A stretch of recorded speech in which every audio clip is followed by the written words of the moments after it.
You're listening to the Boxing Coalition. And he just broke the guy's heart. The guy had nothing left, and he knew he couldn't last another 4 or 5 rounds. Ricky Wars just smashed his soul. What it is, let's get it. Fuck that, this your business, nigga. You hear me? Let's get it. Go kick his motherfucker. Get that motherfucker in. Ortiz, do this. Little step back, bang, bang, bang. Little step back, bang, bang.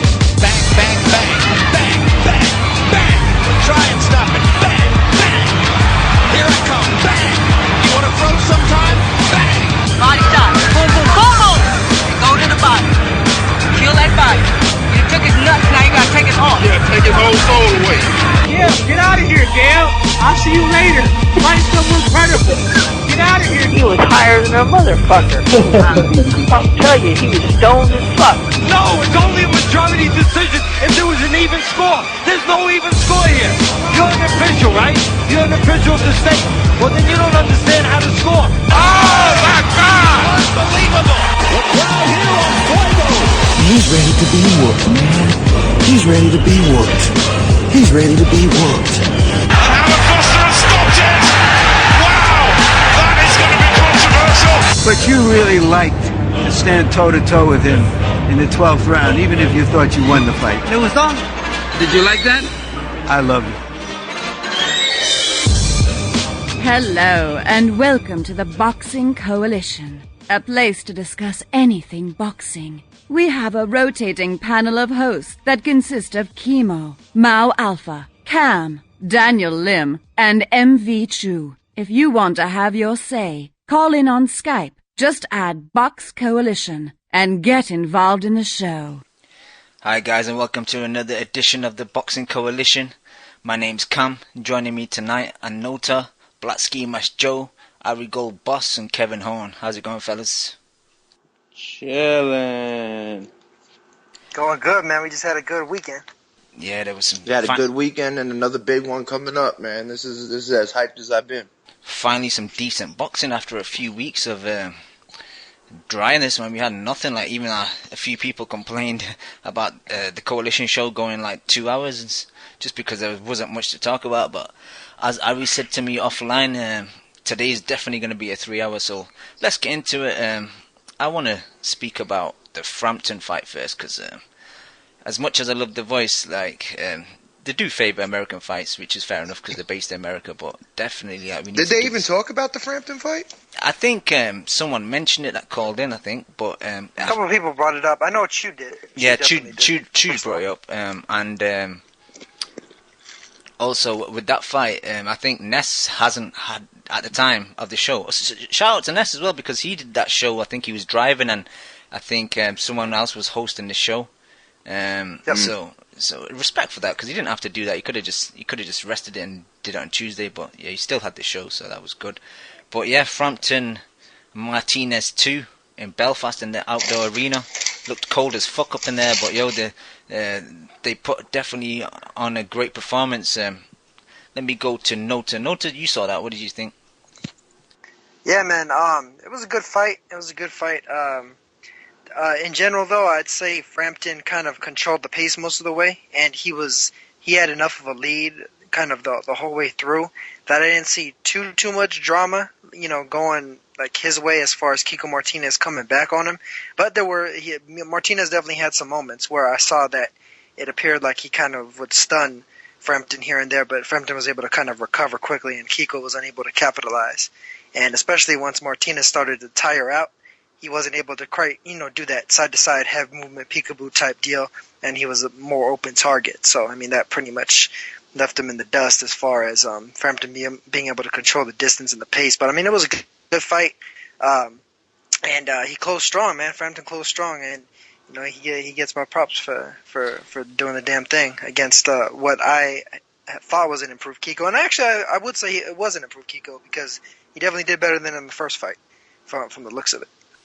Yeah, for me, I only gave Kiko 3 rounds, but he put in a lot of effort. But Carl just looked levels above. He was just boxing him so beautifully off the back foot.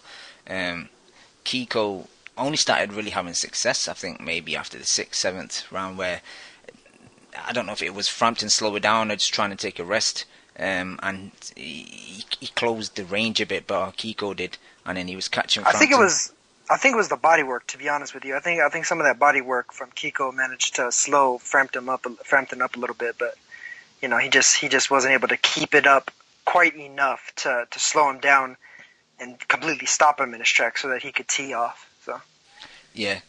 Also, there were a few points where I think he was hurt to the body as well. I can't remember what round it was, but there was a round where definitely I think Martinez hit him a right hook to the body, and Frampton was definitely protecting it. He had his body really low. He had his elbow covering his body, and you can just tell that he was trying to catch a few seconds just to kind of recover a bit. But he has got a hell of a chin, Frampton, because Kiko landed some flush left hooks and some flush right hands on him, and he took him really well. But Ari, what did you think of the fight? Fight was good. You didn't watch it? Yeah. Sorry, Cam. I actually didn't watch it. Are you joking? No, I'm joking. I had it 117, 110 to Frampton. It was kind of went how I thought, but I thought maybe you'd be able to get him out of there late, as I predicted. But yeah, Frampton did what he had to do. Like you said, once he realised he was up, like I gave him the first 6 rounds. So after that, he kind of coasted a bit more and made sure he didn't, go out of gas, because even though Martinez was losing rounds, he was still doing sometimes decent body work in some of the rounds, even though he was losing them. So at one point, in I think it was round 10 or 11, it did look like Frampton was hurt to the body, but he just stood his ground and guarded the body and recovered. And other than that, like the 12th round, and I thought maybe the ref might stop it, because when he had Martinez up against the ropes and he landed that beautiful flurry on him. But yeah, man, Frampton, I'm happy for him, because he's finally got a title now, and more of the world will see him, because I've always liked him. I've always thought he's one of the best we got over here, so it's just good that he's got that title now, and hopefully he goes on and fights some other bigger names. Definitely. And I actually thought that the ref might have stopped it in the 12th as well, because that flurry was a lot of punches, and Kiko was just covering up a bit. He didn't really throw, and then he finally threw, and I think that was the reason why he didn't get stopped.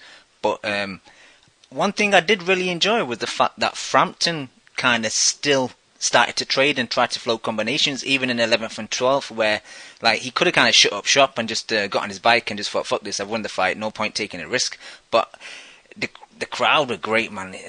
Like that knockdown in I think the 5th, you and me discussed this, Larry. We were giving Kiko the 5th round up until that point, till he got dropped with that beautiful right hand, and the crowd was crazy, man. Like maybe they've lost a bit of atmosphere when it's open arena and you don't get like the sound vibrating back off the roof of the venue, but it's definitely a good atmosphere up in Belfast. Kev, you saw the fight. What did you think? Oh man, I love the fight, man. I was always big on Frampton. I think he took a little drop in my book. Like, I thought before I kind of favored him over Santa Cruz. Now I think it's more of a 50-50. Maybe Santa Cruz might be a favorite, but the fight itself was good. I mean, the one thing, if I had to criticize my man Frampton, was, besides the fact that he has a fucked up hairline like myself, which I always enjoy, he had some lulls in the fight where, he basically looked like he was gassing a little bit, and it started in like the late mid rounds, like 8, 9, 10. And he started like he would have dead spots within the round, but he would also when he got his second win, he would fire off combinations. So it was like kind of could have went unnoticed, or it didn't have such a big impact on the scoring, But I did notice that, whereas I expected him to have the pressure on more often, and I kind of saw that. But he throws a great right hand, I gotta say, and I didn't think the body attack was the reason for him gassing. I mean, he got caught with some very good body shots, but it wasn't really like a sustained attack since round 1 type of thing, And I kind of started looking at it like, oh, he's a diesel guy, man. He's got a lot of muscle for a small, weight class. And I was wondering if he ever had any issues making weight in the past before, or if he's too muscular, and that's why he's had issue with the stamina. But I don't know. Maybe he's fighting outdoor in a little bit of a cool air, like damp air, setting. But I like Frampton. I like him a lot. There's a lot of big fights out there, and let's hope some of them get made. I'm just happy I got Wealth TV. Cam, every time I end up watching it, is a great crowd and a good show. Yeah, I'm glad like Wealth, aka AWE, whoever they're called these days, do pick up some of these fights, because you guys in the US get to watch some Saturday afternoon boxing.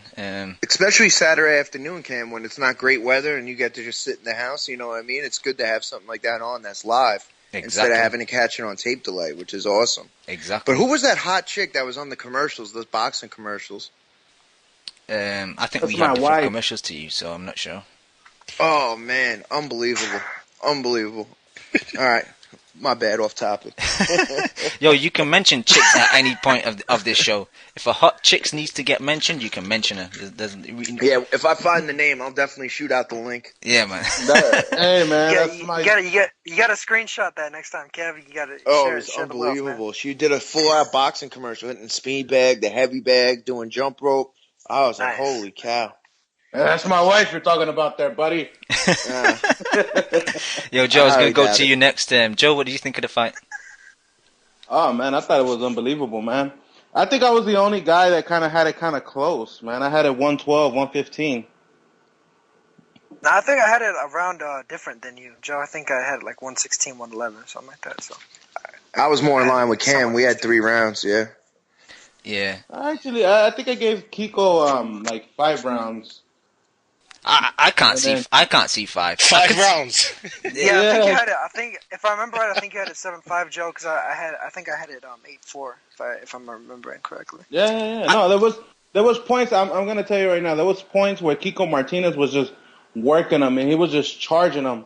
I mean, the only thing Frampton was doing was kind of like running away a little bit, but you know, all props to Frampton, dude. The Duke of Box, man. I'm not even gonna lie to you. I think I was talking about with Nyota about this, that I think if Frampton fights Leo Santa Cruz, I think it'll be kind of like a similar fight a little bit. But I think Leo Santa Cruz will kind of like have more head movement inside the box, you know. To me, that fight's definitely 50-50 fight. But let me get Roos's aspect on the fight. Roos, have you set your mic up and are you ready to speak? Yeah. I'm good, man. What's happening, people? What's happening, Roos? How you doing? Spoken to your bum. Yeah, I didn't watch the Frampton fight. What? I was working and I didn't even bother catching up on the replay, man. That's disgusting. You couldn't even bother catching the replay, Roos. Come on. Hold on. Listen. You're gone. I realised, Roos, you got something. You don't like Frampton, innit? No. you wanna tell us more? You got to love his honesty. You know? This just full stop to me. I realise now. You wanna tell us something? No. I just think he just needs to. I mean, come out of Ireland, man. No. What do you mean? What do you mean come out of Ireland? Come out of Ireland, man. When you're selling out arenas, what do you need to leave your home country for unless it's for a massissive fight? Who should you leave Ireland for? No, I get that point, but I want him to go over to States, and conquer that division, right? But he had to get the belt. He had to get the belt first. What's wrong with him? Yeah, where's he going to fight Kiko? Where do you want him to fight Kiko in Spain? This is where what they don't even show it on TV. No. Hold up. Why couldn't he get Rigo's belt? Oh, come on, no time. That's a simple question. Why couldn't he get Rigo's? If Rigo is the true champion and everybody else is a paper champ, that makes Frampton a paper champ.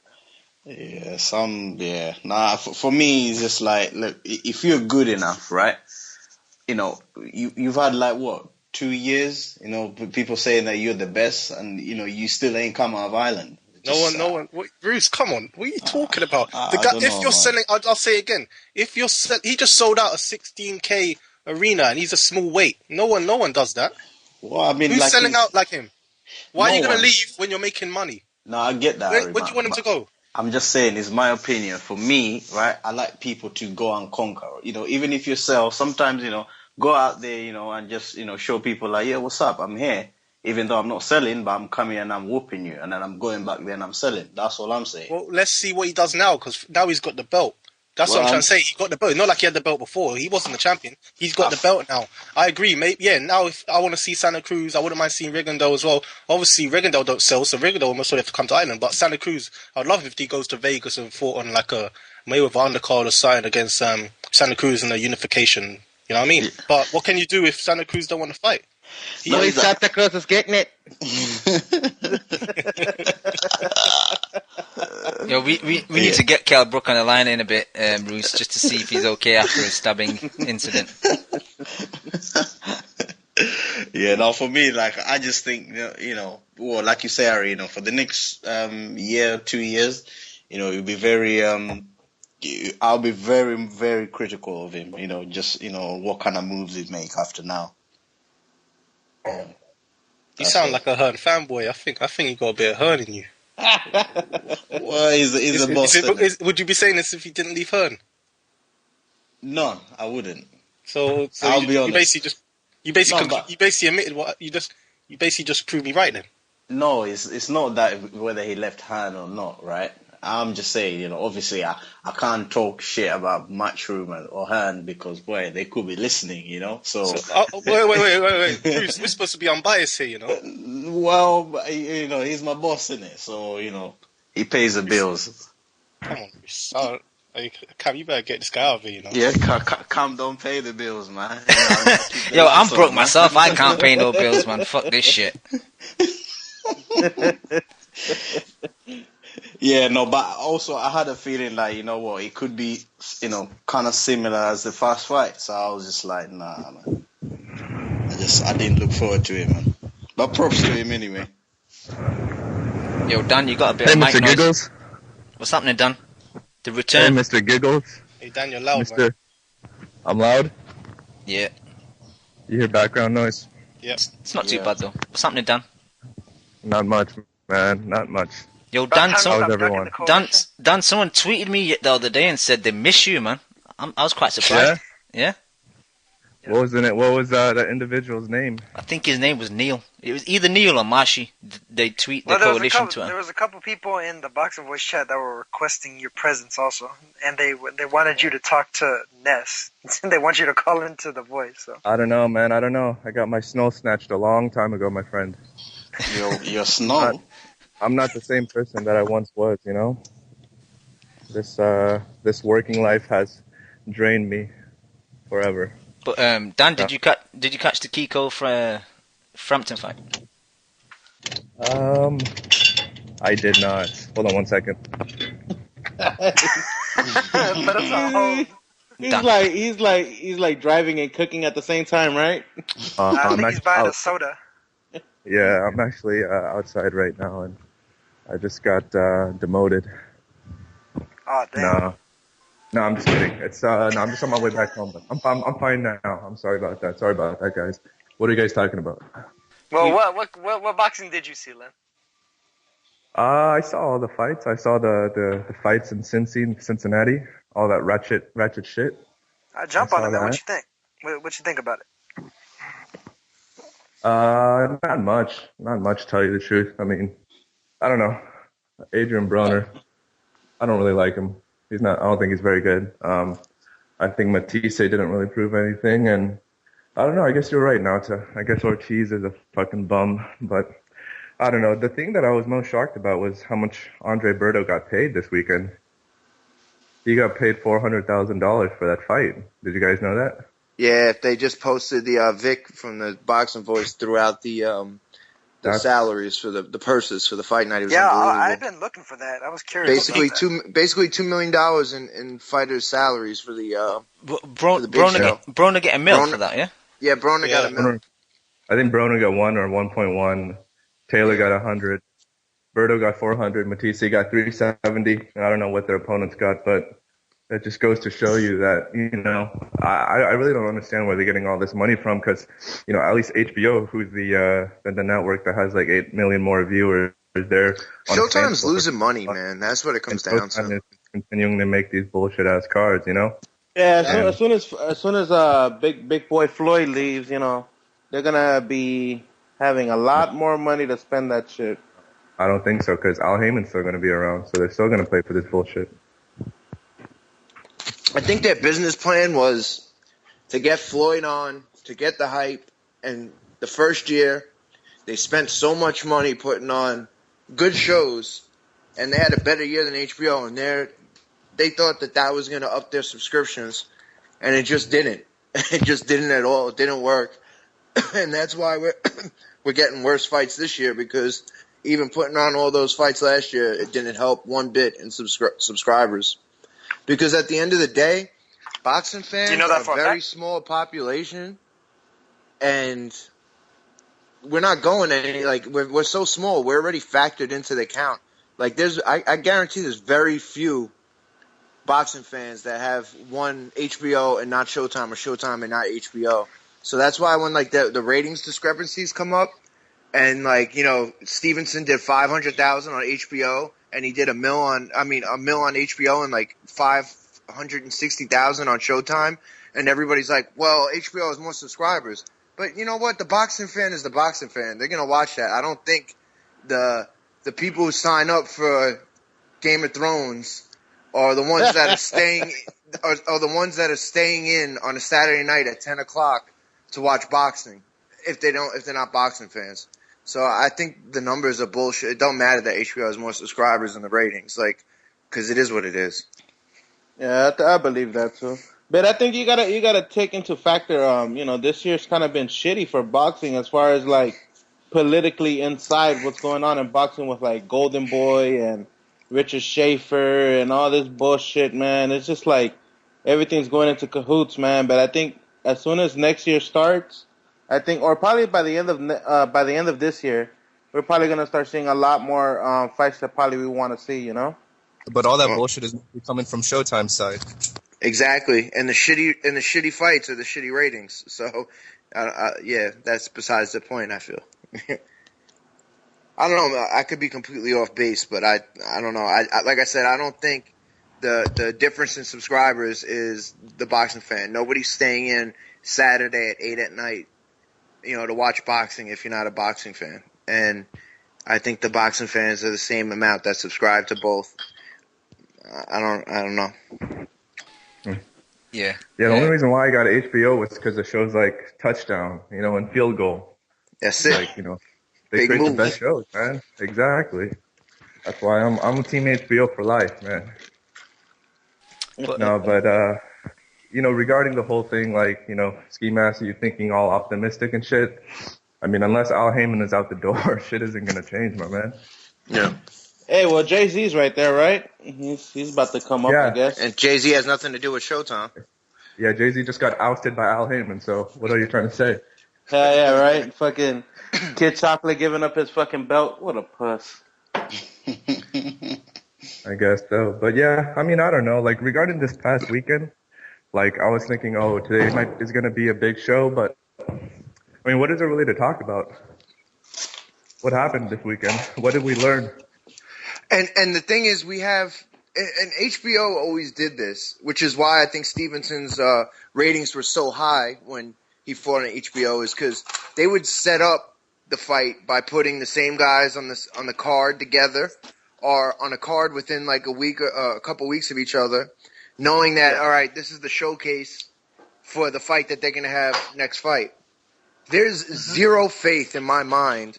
All right, you had Garcia and Peterson on a card together. I have zero faith that they're going to fight each other. You had Matthysse and Broner.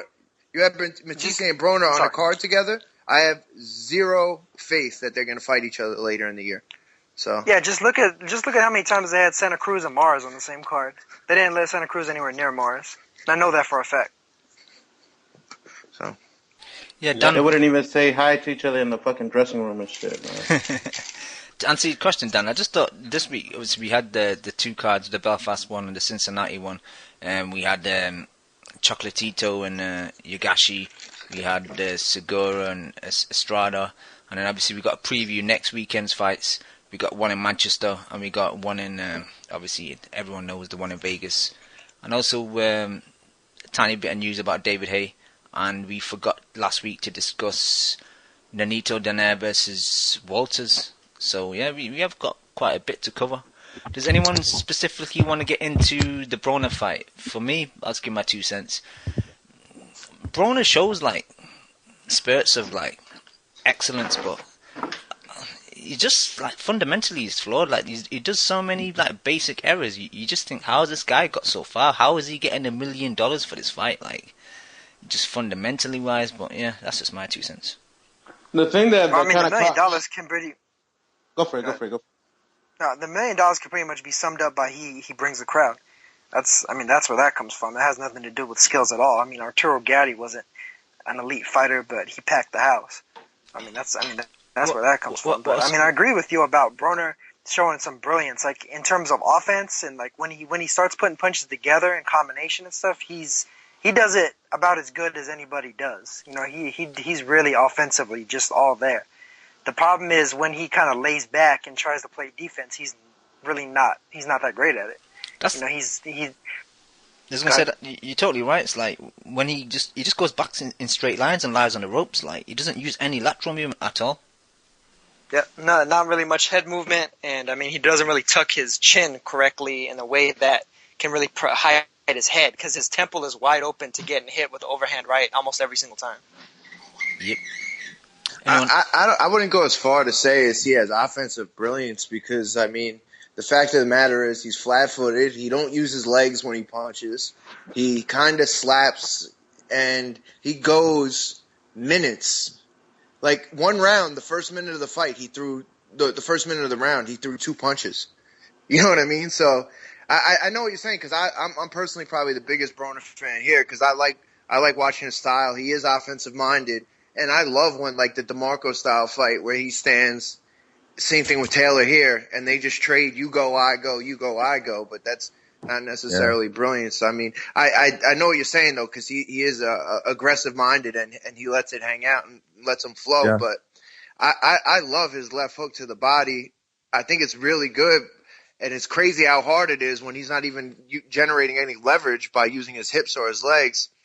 And I think everybody's off base when they keep criticizing the trainer, and it came up again on the Boxing Voice, where everybody's like, he's going to have to get a new trainer. He doesn't listen to his trainer. And whose fault is that he don't listen? He's not going to listen to anybody. Yeah, he came back to the corner after one round where he was getting backed up, lost the round clearly, looked awful, and Stafford's trying to tell him something, and he goes, "Nah, I got this. I boxed that round. That's why I did that. I boxed that round." And he was like, "I won that round." I'm like, "Dude, you threw maybe 30 punches that round. You have no chance of winning that round." And so it's like, I don't know. You could have Emmanuel Stewart resurrected. He's not going to listen to Emmanuel Stewart. He honestly thinks he's unbeatable. He thinks he's the best. He thinks he's that good. He's not going to listen to anybody. Think about it. He never did. If you watch his first 10 fights that they have like YouTube's on, he never used the shoulder roll. He didn't start using that till he got to fucking HBO. And now he can't be told no different. You know what I mean? Well, actually, this fight, I didn't really see a lot of the shoulder roll, if you think about it. Yeah, he didn't use it. Reminds me a lot of like Ray Rice's punch technique, you know? Who? Ray Rice. Ray Rice, man, that left hook was brutal. It's all upper body, no lower body, man. Well, you guys he has that funny, like, I don't know, like, I think Ness was a little more critical where he says he hits him with the open hand part of the glove, like the inside of the glove. Ever since I was gone, you guys are getting crazy analytic. You guys sound like Gabe Montoya. Yeah. Of all this shit, man. I think. It's not just that, but the thing is, Broner tends to throw a lot of arm punches. Like, he'll just throw furious arm punches. He doesn't necessarily have his whole body behind it. When he puts his body behind it, he has some pretty legit power. Yeah. I don't know. I think he has decent power because I've never seen him use his legs on one punch. Ever. Yeah, his only problem. I wouldn't know the answer to that. Yeah, that's what I said. Like, I think he's like a furious arm puncher, almost like Morales was. I mean, not trying to compare him to Morales directly, but I mean, that's the way Morales would throw his punches too.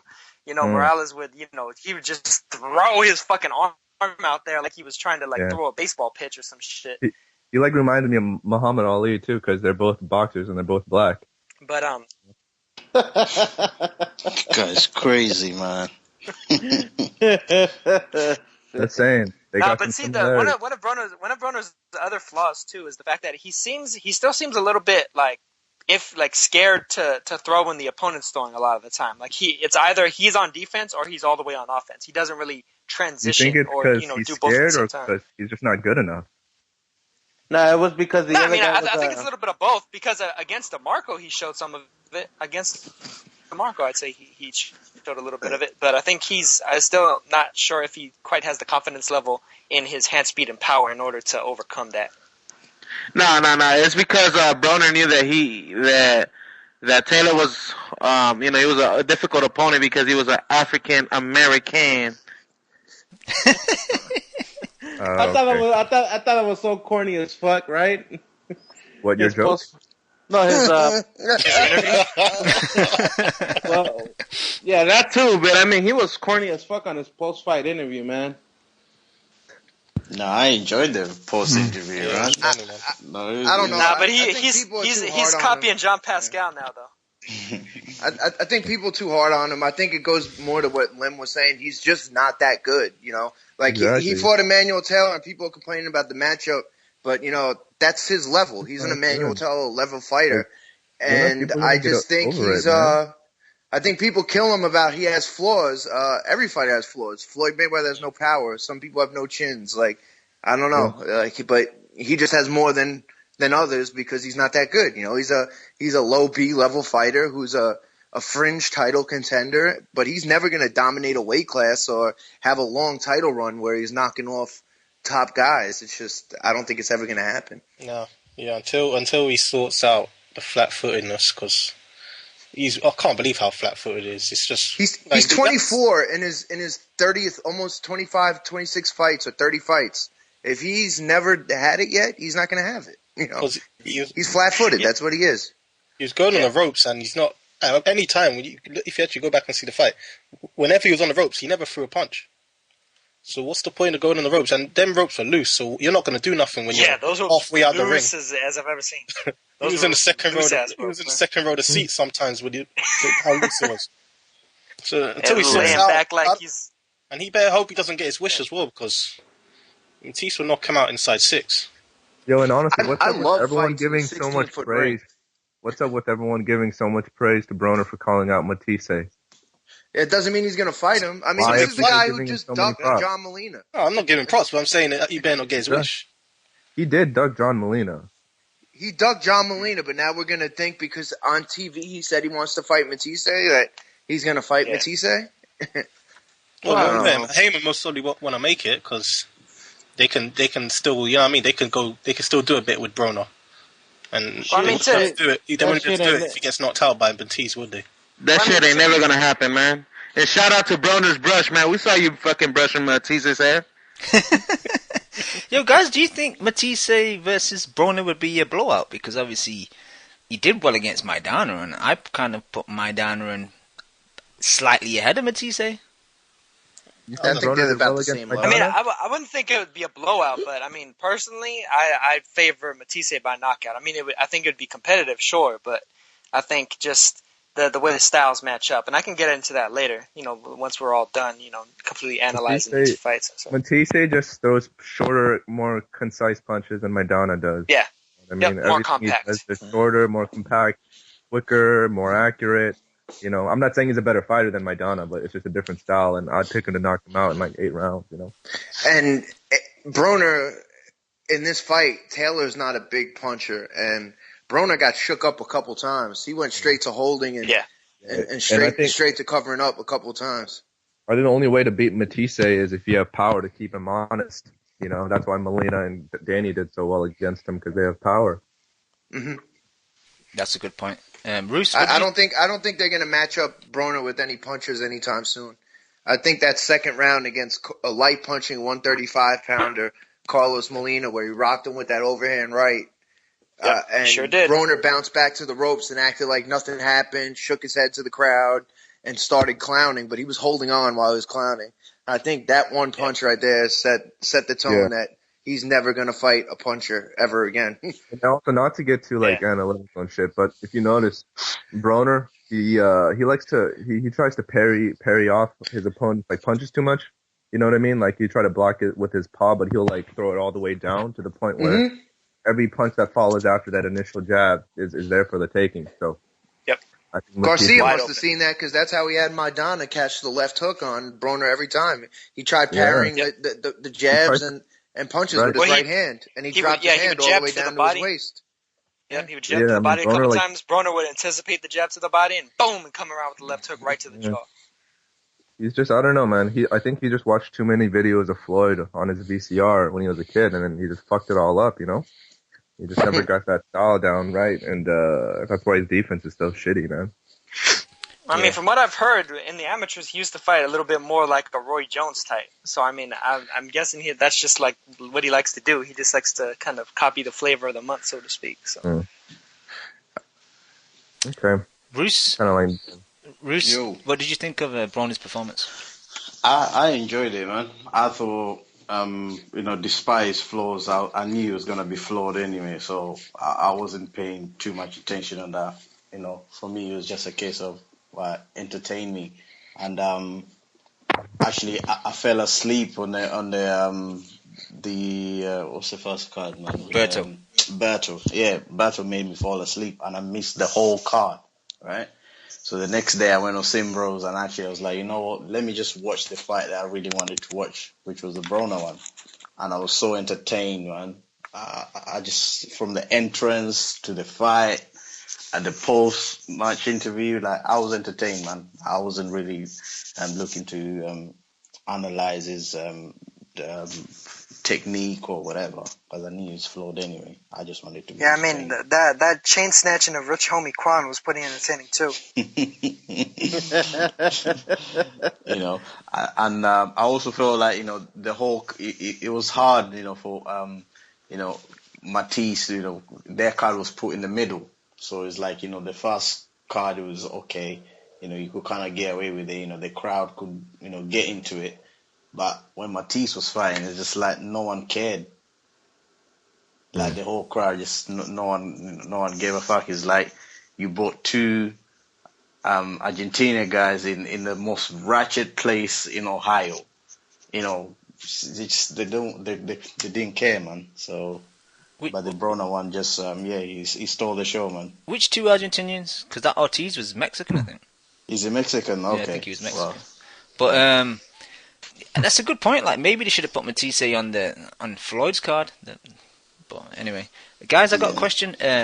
How do you guys see Showtime and Golden Boy, the landscape of 140, like with Broner, Matthysse, Danny, and Lamont? Like, can you guys see these guys fighting each other? Because obviously Broner said he's not going to fight Lamont because they're friends and the share of trainers and stuff. And, well, I mean, Danny versus Lamont was always a shit fight to me.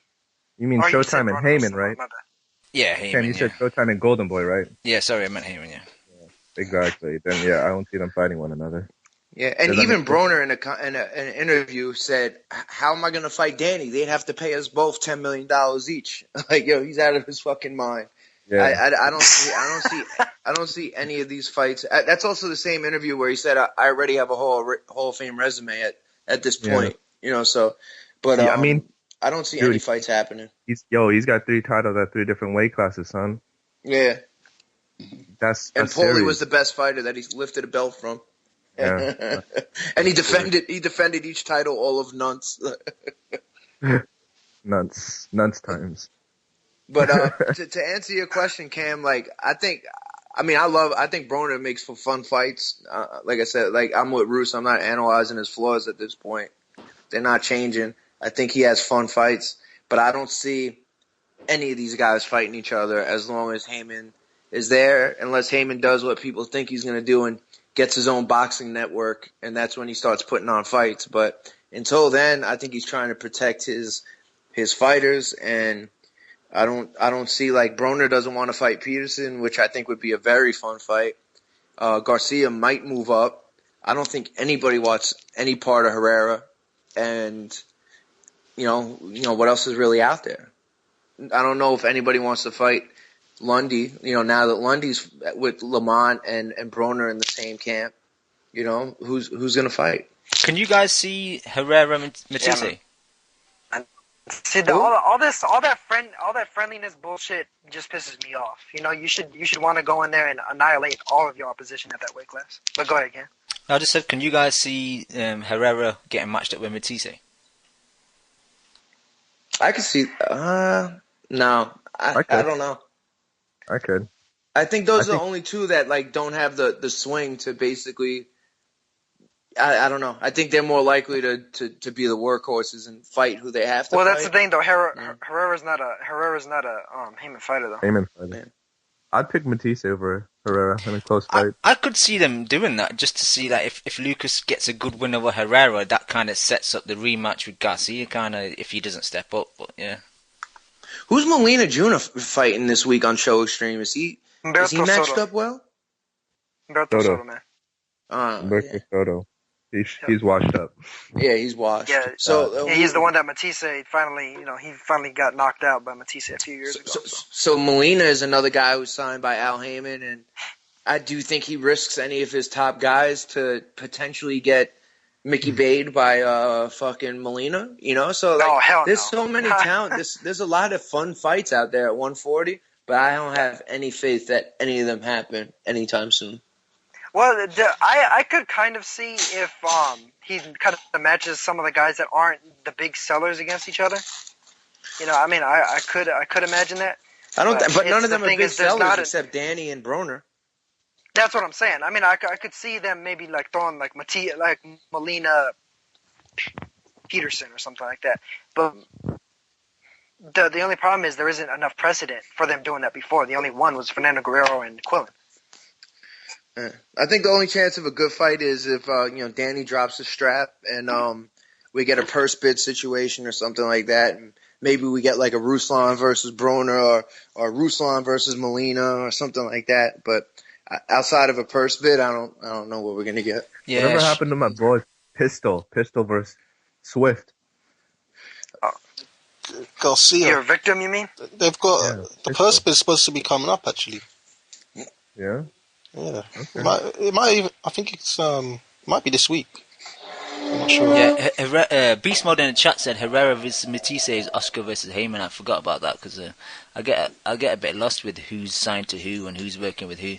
But I think Kid Galahad also said that Herrera versus Pravovnikov 2 is in the making, so maybe we'll get that. Isn't his name Kid Galahad? That'd be good. Sorry, Kid Galahad. Yeah, sorry. Let's just move on to Matthysse. Not really much to talk about apart from that weird decision with the Benji Estevez. Ari, what do you think of the referee's decision? Well, it's bullshit, but I've heard that he's done it before, that ref. Hey, right quick, Beast Mode and Kid Galabon says that the Postal Garcia and Wilder versus the Vern Purse bids got pushed back. Yeah, I think it got pushed back to October the 1st. Said, yeah. Yep. So. Shout out to Wait, hold on. I gotta interject here. I don't give a shit about Benji Estevez's decision. Ortiz wanted out, man. He spit his mouthpiece out and he rose up at like 9.75 seconds. You need to get your ass up. 9.9999 seconds. Yeah, but spins gum shit out. He's just trying to be smart to try and get himself more seconds. I wouldn't say that means he wants to quit. That's about as illegal as it gets, man. No, but the thing is, he wasn't getting his ass whooped in those 2 rounds. That body shot was a great shot, but apart from that, he didn't get his ass kicked. Yeah, he wasn't landing either. He was in full retreat, in full defense, and he's supposed to be this, puncher that's supposed to sabotage the machine. I never believed that bullshit in the first fucking place. This guy wasn't on Mathisse's level, and he was shook as soon as this fight started. He was shook. I could see it in his entire posture. He was cowering in fear every time Matthysse threw at him. I think you're going to be able to talk. Cowering in fear? Come on, Nota. Yeah, he was. No, but he didn't mentally checked out though. Look at his posture in other fights that he's had, and look at his posture in those 2 rounds. He was completely different. He was in full defense, and he's not a defensive fighter. I think. Hey, I gotta see it in 240p quality, son. All pixelated and shit. Exactly. You gotta video record that shit on a TV from another TV.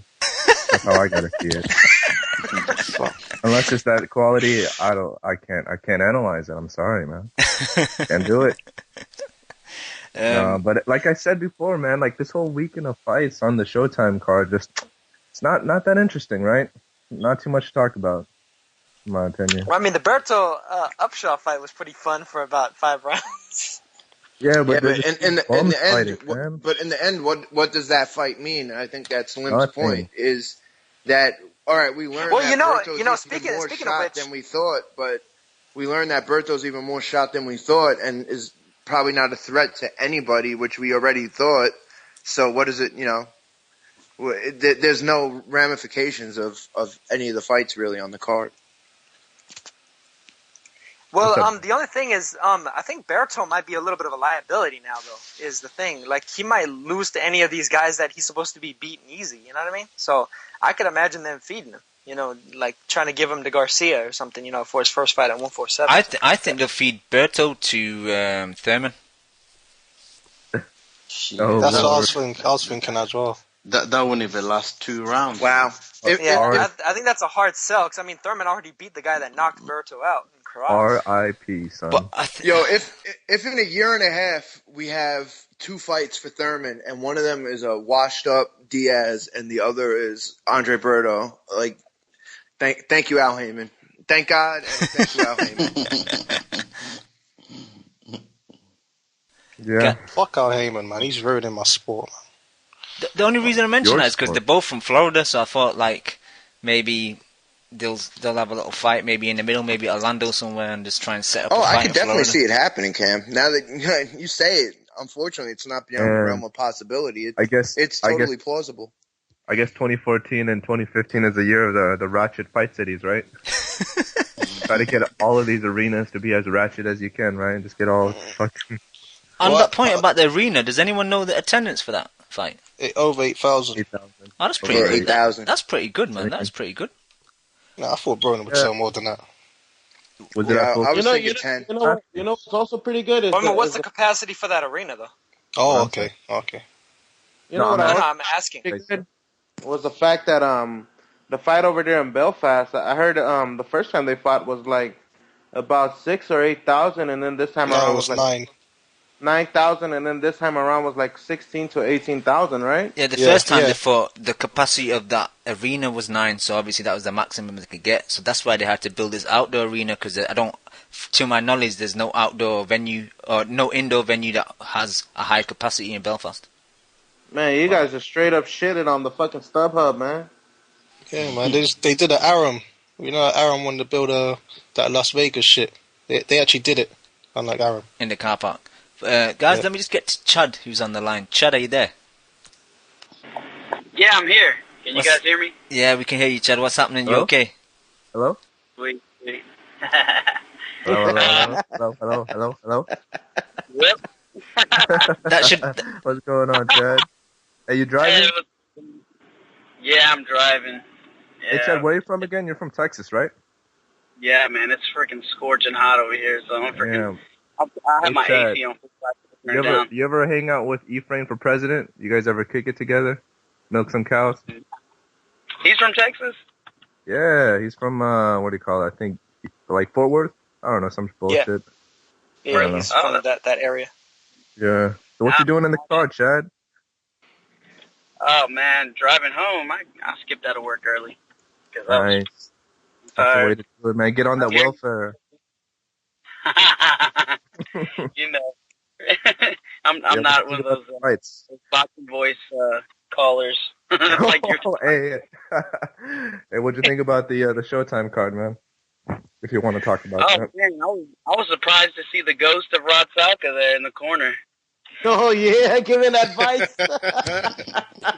I know you feel so. I don't give a fuck how you feel. You can feel that way after. I know you got it in you. Suck it up, man. Suck it up. It's another day. It's what we do. It's what we do. It's what we do. Suck it up, man. Suck it up, man. Don't get knocked out like me, man. That's right. Talking all that shit and got knocked the fuck out. Yo, but back to Chad. Chad, go ahead.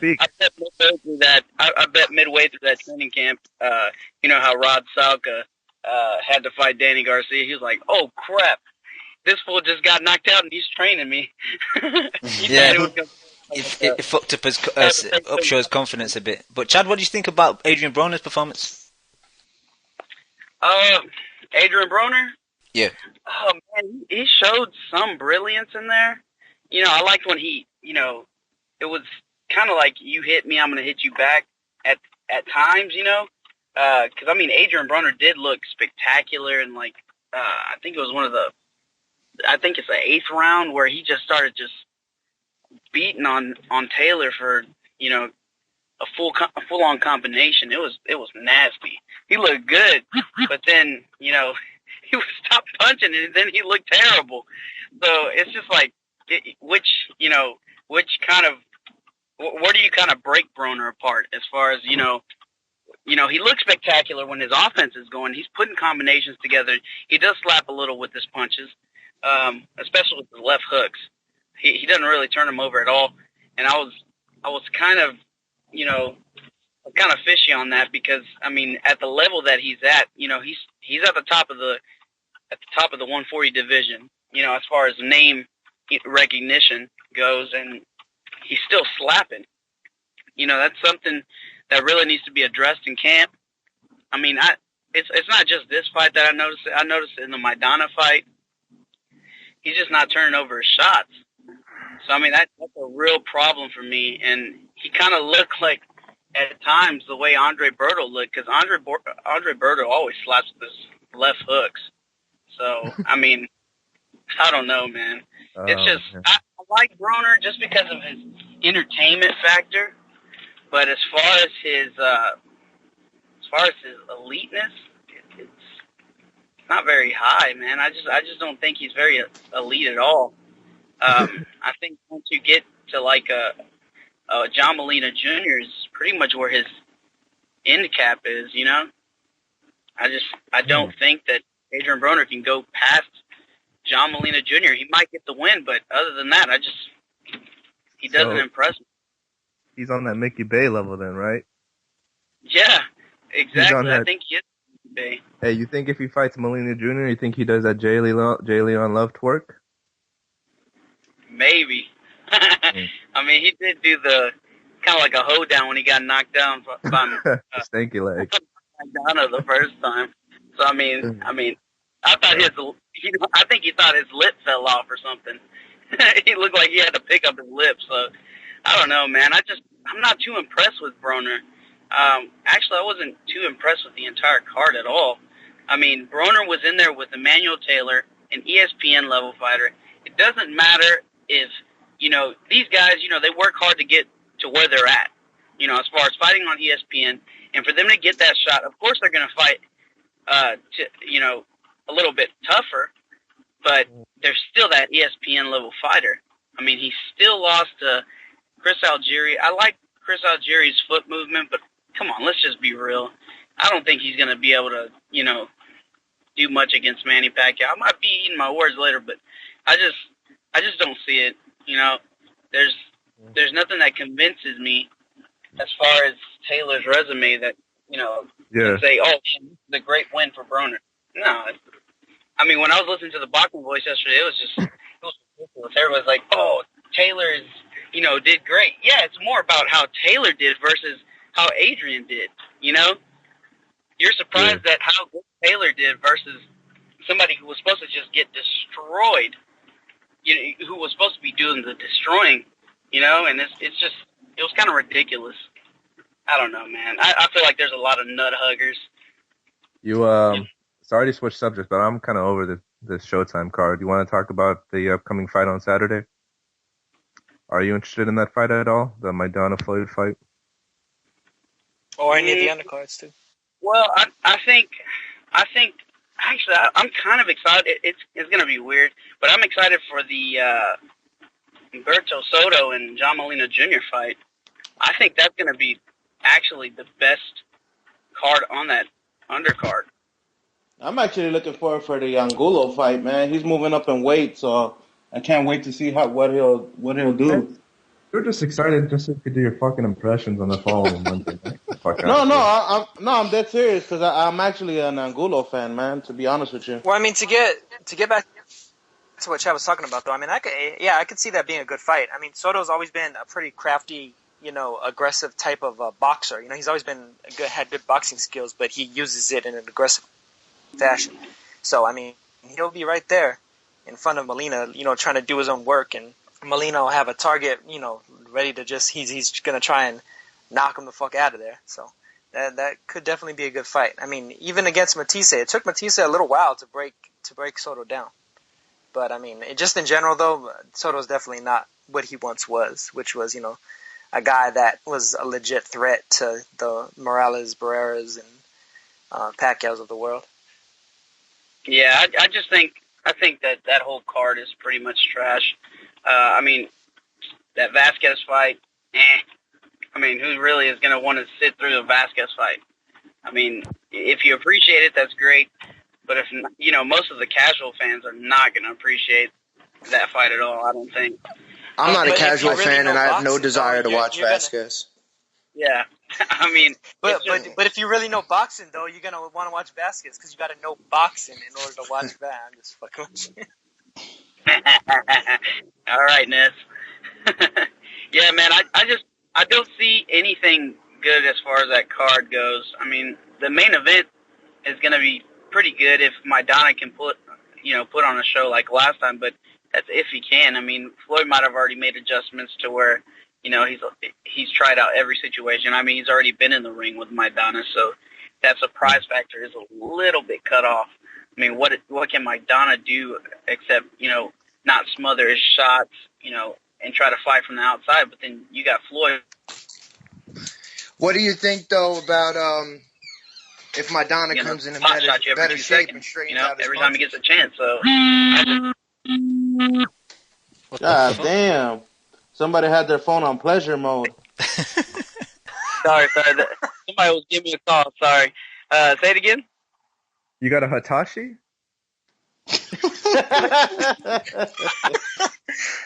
What I was asking is how you think the fight goes if Maidana comes in better condition and is able to keep up a faster work rate for longer, and he starts throwing punches slightly straighter. You think those adjustments make a difference on the outcome of the fight? Man, it just depends if he's not smothering his work. I mean, those straight shots would be great, but I mean, he's got to be able to, you know, be measured out, you know, as far as his punching goes. You know, if he's not at the right, you know, distance, he's not going to be able to put any power on those shots. And I think actually he had more success with the overhand right. If he could get him more to, I guess, more accurate, I mean, I think he'd have a way better shot. But, I mean, dude, I'm just so tired of Floyd's excuses. I mean, his crap has got to end, man. I mean, I saw an interview where they finally said, oh, the stipulations on the gloves are that he's going to use the power lock gloves, you know. And somebody asked him, why? And, you know, his excuse is, well, if he thinks he beat me the first fight, then he can beat me with the same gloves in the second fight. Again, another advantage for Floyd because you take away that knockout factor. And where's the excitement if Maidana doesn't have gloves, you know, puncher's gloves? He's got basically like a therapeutic glove almost. You know, it's ridiculous. Yo, man. but people are dying every day, B. Yeah, and we are the A side. You know what I mean? If you're gonna earn it, you got to earn it the hard way. You know what I mean? We got to play on a even playing field. We got to fight on the even playing field. That's always what it says. We don't know. I'm a champion. Madonna's a champion. It's going to be a great fight. Pay-per-view. It's going to be mayhem, guys. Yeah, man. I just, dude, I'm so tired of this. Like I said before, I'm a champion. I'm a young, hungry lion. All I gotta say. Yo, I don't know if you guys saw it, but Vic from the Boxing Voice actually tweeted out that Mayweather sent a memo out to the TMT gym that they can't use the MX gloves anymore, considering they all used to use them. And they're all using Grants now. But the funny thing about Grants. that is Grant has... No. But the thing about the Grants, though, is that there's two types of Grants. People don't realize that. There's the orthopedic ones that Floyd uses, and then there's horsehair padded ones, just like the MXs and just like the Red uses. That's what pretty much everybody else on the TMT is using. Guys, you need to make the people listening. Guys, you need to make the people listening aware that Nota is a glove geek. He knows gloves inside out. Literally. Now, does the Robert Garcia Boxing Academy have, I guess, a loyalty to Everlast? I mean, why can't he wear Reyes? Yeah. Well, they denied Reyes last fight too. After they Chad. denied the MX gloves, he was like, Yeah. "Well, we'll use Health these to comes Reyes," first. and they denied it. And then What's Garcia that? was like, "Why? Guerrero wore those against you." Hey, Chad, this is why motherfuckers are dying in the sport. That's why Floyd makes his guy spar 31-minute rounds. You know what I'm saying? Like, And that's why he puts 18-year-old guys that are 30 No, hold pounds up. lighter than Let other me- guys in the ring. with him. Let me commend Floyd for, having the best interest of his fighters always in mind. He makes them spars 31 minutes straight, and then he absolutely dogs the fighter who's getting his ass beat. He's always does a little dance, Put that Wonders why there's motherfucker no in talent in the the gym. doghouse. Wonders why there's no talent in the gym when a young kid gets knocked down by Kevin Newman, who probably shouldn't even been in the ring with Kevin Newman, and he dances over him and he laughs at him as he's staggering back to his feet and sparring. Fucking shitbag. I thought that was know. ridiculous, No, man. it's- I think it's- it's just a No, but cockfight, man. it's a man's game though. If a little kid is fuck outta calling here. you out, Come on. if Shut a up, little bro. kid is calling you out, right? No, I'm not talking about the That's little understandable, kid. I'm talking Ruth. about That's the understandable. first sparring. I'm saying Newman was sparring the kid with the blue headgear. Sharif. That was Sharif Rahman. Sharif Rahman. No, He's a rock that man. wasn't Sharif He's a Rahman. motherfucking rock Oh, man. that wasn't? That wasn't? It was his first sparring session. Anyway, all I gotta say is my All bad, Access couldn't find a better way to promote Floyd Mayweather as a complete shitbag. And the fact that he's an executive producer is just fucking hilarious. Dude, I'm sorry, but it's just like, dude, it's just like I don't mean to be like hostile, but I'm dead serious. This is promoting just idiots, man. I'm so tired of it, man. It's just it's like you're promoting the young African American children to look up to a scumbag like Floyd. I mean, whether or not he's a good person within his own being of his house, it's just I can't see the youth of America looking at Floyd and taking something good from what they see. Hey, Chad, he but Thanksgiving. did you guys see Chavez Jr. in the cut though when they were smoking weed? No. Hey, Chad, why you hating? Yo, you're on a roll today, Ski Mask. You on fire. Yeah. Good joke after good joke, my man. Keep it coming. I'm in rare form tonight, guys. You Mayweather, you undefeated. You TBE today. You guys are hating, man. It was all good when Tyler Durden was doing it. Who the fuck is Tyler Durden? Oh, shit. Let's talk about Fight Club. Fight Club, man. Yeah, who the fuck is that guy? Is that your wait? Are you trolling right now, Ari? No, man. You're trolling, right? That shit was fun to watch, man. That's what I want to see, man. I know you're not that stupid, but Well, I mean, I know that's what Jersey Seth wants to see. Yeah, I want to see them fight clubs. I want to see guys getting. I want to see guys killing each other for 31 minutes. Here's the thing. Fucking watch BKB. Bruce, it's one thing. Hold on a second. It's one thing for them to do that. It's another thing to make fun of a fucking guy who's getting knocked all over the fucking place and he has a concussion. That's entirely separate from just engaging in a gym war. Everybody engages in gym wars. That shit happens. But like make It's fun of a basically guy like a who's got cockfight. his head fucking beat in is a whole different thing. That's a great analogy, Chad. That's a great analogy. Just in case anyone didn't realize I was trolling, though. Of course. Dude, I know you're it's not just- retarded. It's like if you drive in the hood, dude, it's gonna be like there's like always like a idiot uncle, a crackhead uncle that'll tell you, oh yeah, why don't you and you fight and I'll delegate it. And he's the delegator, he's the instigator, and he's egging them on, and then he makes fun of them when they jack up. And that's why majority of African Americans or Mexicans end up the way they are. Kind of. Whoa. You're going a bit deep now, Chad. We're talking hanging out with boxing. Chad? Hey, Chad, we're talking boxing. We're not going deep into. Damn. You know what I mean? Into the social segregation. We're not doing a social study right now. And I have to acknowledge my own race. Hey, Chad, what do you think about Obama? I don't know, man. Good luck to him. This is I want to know, where's his birth certificate? That's what I want. I'm telling you, dude, there's some sketchy stuff, man. I mean, you could get into Believe in politics, aliens? plenty of things. Hell yeah, Bernard Hopkins, baby. and of course, the thing is though, they want to. Obviously, they're gonna agree to do it because they want to impress. You know what I mean? They want to join up with Floyd. They want him to think they're good, and then they can get opportunities with him. You know what I mean? Like, look at that guy. He's from Manchester. He's gone over there. I think I actually heard him on the Boxing Voice. I think he was one of Porter's sparring partners. If you lot saw that show. At the Steel Plate? That was him. He was on an episode of About Billions. He said, "Yo, these Ohio dudes is crazier than the UK guys." I remember him on About Billions. Yeah, his name's Donovan Cameron. Shout out to him. I think he was from. I looked him up yesterday. I think he used to train at a local gym to me, Gorton Amateur Boxing Club. So yeah, shout out to them and shout out to him. And he's gone over there and he's trying to make a name for himself. He needs to turn pro. He needs to turn pro. Shout out to Cameron, man, for getting his ass. Don't let him baby tap the 300-pound bag. Baby tapping. Oh yeah, hard work, dedication. Baby tap. Man, dude, I'm so tired of Floyd's crappy workout videos. It's all the same. I mean, did he go 45 minutes straight though? Did you watch the Showtime one with that guy? What's that guy's name? Tattoo. He's called Nuts in Mouth. Yo, has he ever said Floyd Mayweather without using money in the middle?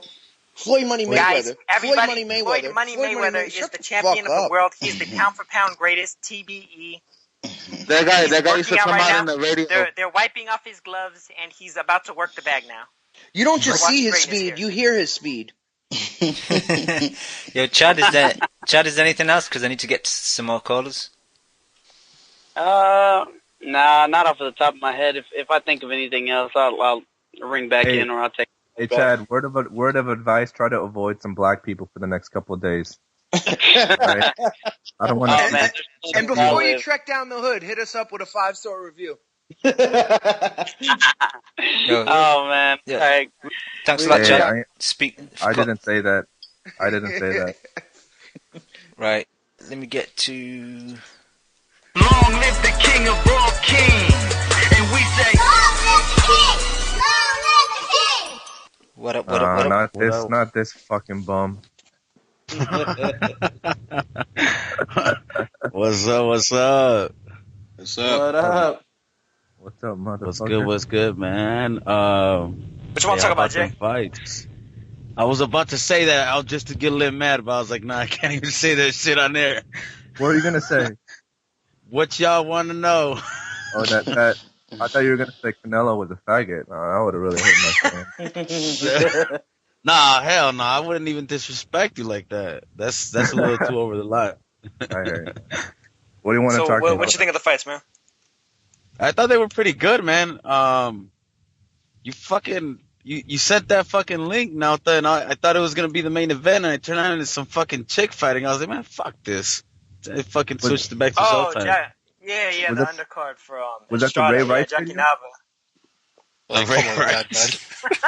Oh no, I'm serious. King J said some girl fighting, so I thought Ray Rice. Oh my bad. Hey, yo, quick comment on that. That was fucked up. He slapped it, then he still hooked that bitch. That's fucked up. That is fucked up, man. Alabama says Cam. She came at him with no high guard. You know, that's what happened. Hey, to Kid Galabum, I certainly do eat my crow on the Brook fight. I actually like Kell Brook, and I want him to fight Amir Khan. And I think, and you know what though? I think Khan could outbox Brook, but my bad, King J. My bad for interrupting. It's all good, man. Yeah, I thought the fights were pretty good, man.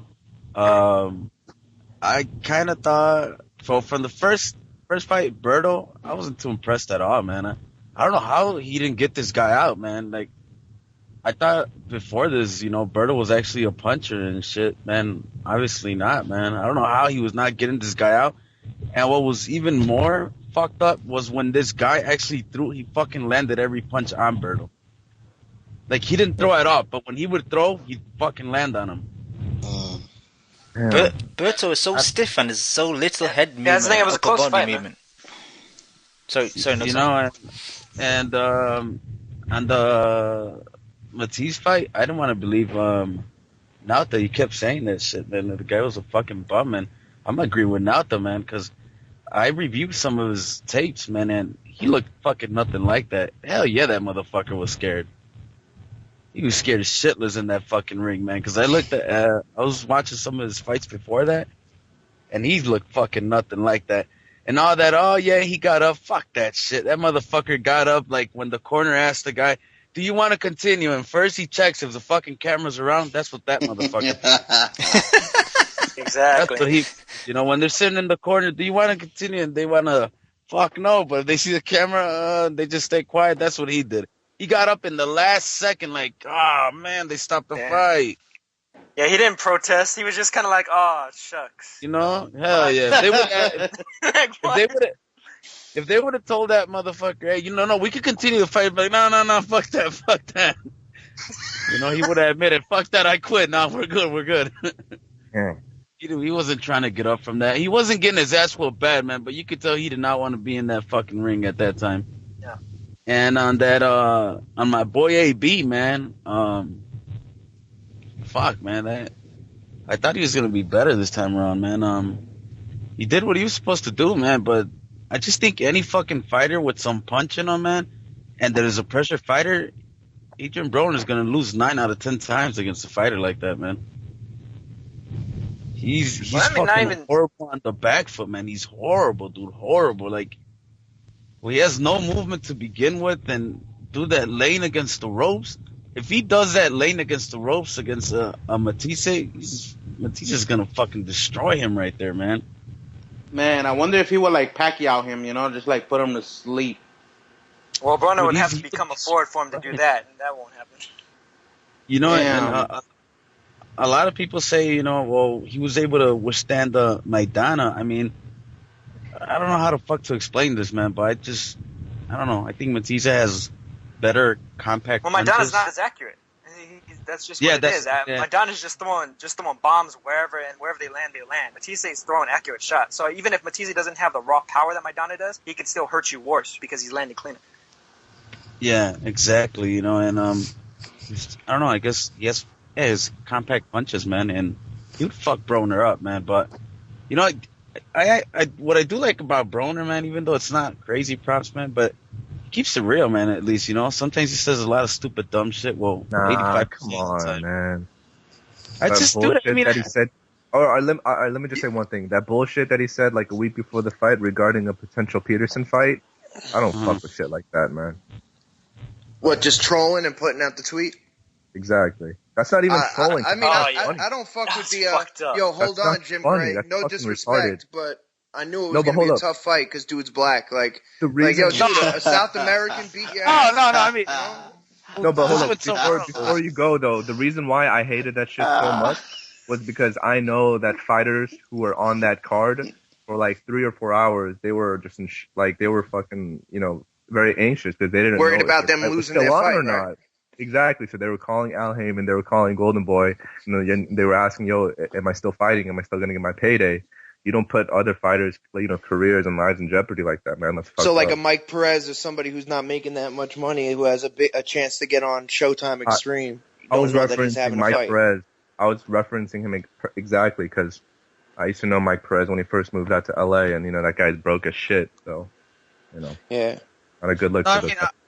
I didn't mean as far as that. I just meant as far as let's say even though it doesn't happen, this guy's fucking at least called out Pacquiao. Yeah, we're all laughing at it, but come on, man. He wasn't trying to fight. Get out of here with that. You can't say he keeps it real and he called out Pacquiao. That's stop. like, hey Jay. That's like, okay, if you. But look, this is what I'm saying, dude. If that fight was to happen, he'd get in the fucking ring with him, but of course he would. Matthysse out, he'll get in the ring with him. He's not fucking pulling a Kid Chocolate where he says he wants Triple G and everybody knows he doesn't fucking want him. Well, I mean, we have yet. It's the same thing. The thing is, either way, we have yet to see if he's going to do that or not. Because I mean, he did get in the ring with Maidana. I mean, props to him for that. He didn't get in the ring with Molina. So I mean, there's one on each side. He didn't get in the ring with John Molina, but he did get in the ring with Maidana. So he's got one of each. So I mean, we got to just see what he does. True, but I don't know. It goes both ways, I mean, anyone can call it Pacquiao. Everyone wants to call it Pacquiao because it's a career high payday. And in principle, it is the same shit as Golovkin. I mean, Kid Chocolate calling out, Golovkin. I mean, do I believe that Broner is a more of a man than Kid Chocolate? Absolutely, but in principle, it's the same thing. Yeah. And just because he calls out Pacquiao and the only person who buys it is Ellie Sekbak doesn't mean that it was legit. So. But King J, though, who would you like to see Broner fight next? Do you think who do you think is going to happen? You think there's any chance that Matthysse fights him? I think our panel pretty much thinks that it's not going to happen. And after you answer that question, can you also analyze his footwork, please? Oh fuck. To be honest with you, man, I think that everybody just Al Heyman he knows he fucking sucks, but he's a fucking draw. So I don't know, maybe I don't think there's big plans for Broner like that, man. Like the way he thinks and he hypes himself. Nah, man, I don't think there's big fucking. I mean, he doesn't have to be a badass elite fighter though, Once you're fucking popular, you're popular. Is that how that works? Well, it's kind of like Gaddy, man. Gaddy was an elite fighter for a long time. Look at Gaddy. Look at fucking this fucking Brooklyn Judah. Look at Seth Judah, man. He still fucking fills the place up. He's lost a shitload of fights. Hey, is Ness gonna get on the show sometime today? I don't know. I've not spoken to him. I only asked that because I don't want to talk shit, but I mean, when Ness brought up the point about, Broner versus Judah being a good fight, being a litmus test. Fuck no. I got pissed off when I heard that shit, man. Kev, you said you were going to reach out to him. Did you reach out to him, Kev? Nah, I didn't get nothing back when I Judah is a fucking bum. Well, here's the thing. Zab Judah got pretty much shut down by Paulie Malignaggi in his last fight. And I mean, Broner beat Malignaggi. Judah ain't on that level. So he did a wrong fight. Yeah. I mean, the thing is, I could see them actually doing that just because if they want to milk Broner as a star in Cincinnati, I could see them doing that. But, I mean, as far as being a competitive fight, a legit fight that we should, be, all over, nah, definitely not. Man, fuck Judah, man. Yeah, he's shot. He shouldn't be in the ring with anybody anymore. That guy doesn't throw combinations. Get the fuck out of here. I don't give a fuck if I ever see Judah or Malignaggi again, man. Malignaggi's doing his thing fucking being a commentator. Fuck Judah, man. I don't even want to see. I can't remember the last time Zab Judah threw a combination punch, man. I fucking unfollowed him on Twitter. That's how bad I don't want to see his ass. You didn't want to even see his tweets, never mind him. Aw, man. He's always... Yeah, I was on the plane with Zab on the way to Vegas for the Bradley Marquez fight. Yo, he got so much scar tissue on his grill. It's crazy. Your boy's been cut so often. My girl was like, "What? How's that happen to somebody's face?" I'm like, "Yo, he's been cut so often." Yeah, guys. I don't know, man. That's why, my bad, Kim. That's why I don't really give a shit about this Broner fight this weekend. Because if it's gonna set the precedent for Broner fighting in Cincinnati for the next year or two, just fighting C-level opposition, that's not shit I'm excited about, man. I don't know. It's when Cam, you asked me would I be excited for Broner versus Khan, I kind of wouldn't because neither fighter really kind of proves anything for each other. It's an entertaining fight, but more because it's a WWE breakdown. You get excited for all the shit that goes on outside of the fight. Their personalities and whatnot. But stylistically, what do they do for one another? Sure, and actually, I'm the one who brought that up as a suggestion because I think I got caught up in the event, not necessarily the ramifications of all right, if this fight goes down and Khan sparks out Broner, now I'm excited that Khan's actually a threat for a Floyd or a Manny or anything like that, Well, I don't even necessarily know if that's the most entertaining fight for the two of them either. I mean, I think there's more entertaining fights for both of them, to be honest with you. Yeah, I just think it's an event. I think it's something that's gonna would do good. Yeah, I wouldn't. Yeah, that's true. I want to see Broner versus a big puncher, and I want to see Khan versus a big puncher. That's and neither one of them are the big punchers for each other. Exactly. That's what I'm saying. That's why I don't want to give a shit about that. Guys, Ari and Lex Rugo, shout out to Lex of the Paper Champs, just brought to my attention that, and people in the chat as well, that Khan and Lopez, I think that's Josecito Lopez, is being set up for December 6th, I think. Wow. Al Heyman special. Yeah, that's a bit of a shit fight, to be honest, man. Where would that fight be? StubHub? That's on the West Coast, obviously, right? Hell. Khan doesn't sell on the West Coast, really, though. That's the problem. Exactly. You don't sell on the East Coast either. So. That's true. Yeah, exactly. If anything, might as well put him in hometown. You know, Lopez is. Hey, hometown. why not Khan versus Lopez in Cincinnati, man? That's too ratchet. It's too ratchet. Why not in Bolton? Have that shit in Memphis? But Roos, I thought you want them in America. No, I'm just saying. Hey, are you? What was that? Isn't Lopez a Riverside guy? Isn't Lopez a decent draw in LA? And no. Yeah, wait, in the Inland Empire. As an undercard, maybe. No. Actually, no. They'll come out. No, he does. Against Khan, they'd come out for him. You want to put Khan versus Lopez in Ontario? Come on. Nah, if they do it at the StubHub, they'll sell out. Everybody at once. If they do it at the StubHub, sure they'll sell out because last time when he fought Maidana out here at the StubHub, it was a whole majority Lopez fans, dude. There was hardly any fucking Maidana fans, dude. It was only me, my brother, and a couple folks in the crowd that were only going for Maidana, and everybody else. Yeah. The undercard had Lara versus Angulo too. Yeah, that's true. But the crowd wasn't coming out like just for Angulo like that. I mean, some of them were, but a lot of people were coming out for Lopez too. Hell yeah. People in SoCal like Lopez. He's a fairly legit draw out here. It's a shit fight. No, it is a shit fight. I don't know. Maybe it's because I never liked Lopez. If Lopez lays fucking Khan down, I'll remember that. But there's nothing. But if Lopez lays Khan out, would you still favor Lopez over anybody else at 147? No. No. Oh, no. Yeah. Depends on the fighter. I mean, he's not top 5, or he's maybe. Who in the top 10 do you favor Lopez? In the top 10, but so is Khan. Who in the top 10 do you favor Khan over? Khan isn't that high either. All these people talking about Khan versus Kell Brook. The motherfucker ain't done shit to deserve that bullshit. Why are you suggesting that I put Khan in the top 10, man? Yeah, it's a shit fight. I don't put him in top 10. Because he brought up Lopez. Lopez and Khan are about equal level rankings-wise. That's what I'm... Yeah, that's a fair point. Actually, that's a fair point. Khan's a beast, boy. Lopez doesn't have a 147 win as good as the Collazo win, though, no? Queen Khan's getting it. Collazo was trash, man. Collazo got his ass whooped by Freddie Hernandez. All right, but who'd Lopez beat that's better than Collazo at 147? Ortiz, baby! Ortiz? Oh, come on. Collazo knocked out Ortiz in 1 round. That wasn't really a win. In 2 rounds. So. Ortiz was already ruined from the Lopez fight. Oh, okay. He knocked down. Are Mr. we going with Expendable. Floyd Mayweather rules? All right. Well, these guys are all beating each other, so I have to beat them. That was my whole point in the beginning, though. The thing is, Lopez Khan is an evenly matched fight. They pretty much fought around the same level of guy. Is what I'm saying. Yeah.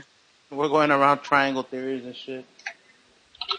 But some other news, guys, is I mean, it's not like Khan capped off and took out fucking Timothy Bradley or some shit. He fucking beat Luis Collazo, guy that got his ass whipped by Mosley years ago and was pretty much finished after that. All right, fair enough. Go for it, Cam. No, I was just going to mention, but we'll mention it later on. We need to finish reviewing the weekend. Segura on Twitter shouted out. Noticed a little segment last week, the 5 minute of flyweight, so I think we should make that 10 minutes today, Nota. Hey, can I say something really fucked up? 10 minutes of Nota. You know how we call the European part of the show the black hole? Yeah. Can we call the little guy fights the shithole? No, we can call it the Nota hole. No. And I only say that in reference to, because you know how MV2 said he takes a 10-pound bag of shit. So that's why it's called the shithole. Go for it. Go for it. That's a bit harsh. Let's call it the Nelta. You're disrespecting the sport, Liam, man. I actually do fuck with Segura, Estrada, Chocolatito, Yagashi, and fuck that. I'll take the fucking little guy segment any day over the black hole. Yeah, straight the fuck up, man. I like that shit. All I'm saying was I thought Segura was I thought he was too past it this time around. Hey, Jay, did you see the Frampton fight? Yo, come on, let's give some. No, little guy. Fuck, Roos, you just stepped on him. Why do you keep calling Ari Roos? That was Ari. That's what happens when you're 102 pounds. You get stepped over. Which My bad. which hole are we gonna enter first? The Nelta hole.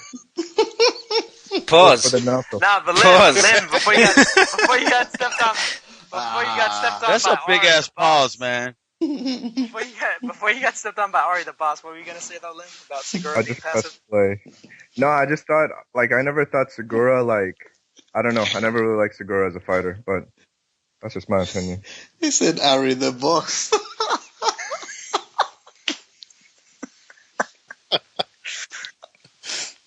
Yeah, I still can't tell Ari and Roos apart from one another. Don't lie. You know you can. You guys sound the same. I Alright. blackness. You sound No, when you start getting higher pitched, then you kind of sound similar. I mean, when you speak in a normal tone, in a monotone, then you sound way different. But when you start yelling shit, and you pretty much yelled over Lim, so that's Yeah. that's the reason Hey, I but now to go that's ahead my and bad. talk about the Japanese fighters. Well, I mean, yeah. If you want me to start with, Well, Lim, there was Chaco actually only one Japanese fighter, so that's a bit wrong. I don't know. They all look the Well, I same. mean, Gonzalez pretty much lives in Japan, so I mean, you could toss him in there too. But Lim is hating. nah, man. That was a nice fight, man. It was a bit of a beatdown. I mean, I know a couple of you guys saw it. I mean, what'd you guys think of it? I think Joe, Cam. I think Yogashi was having a tiny bit of success in the early, maybe first and second round. The third round he got dropped. Not a heavy knockdown, but he still got dropped. And he's just taking like punishment throughout the fight. Like Chocolatito's power was so great, the referee fell over in the 8th round, which was quite funny. Yeah, man. And the combination punches that actually finished Yogashi in the 9th round, some beautiful. I think it's a five punch combination, beautiful punches. Yogashi looked like the dude from the Drunken Master. And Hey, so did Segura, man. Only a slower version. Man, I thought Segura looked like a fucking bomb, man.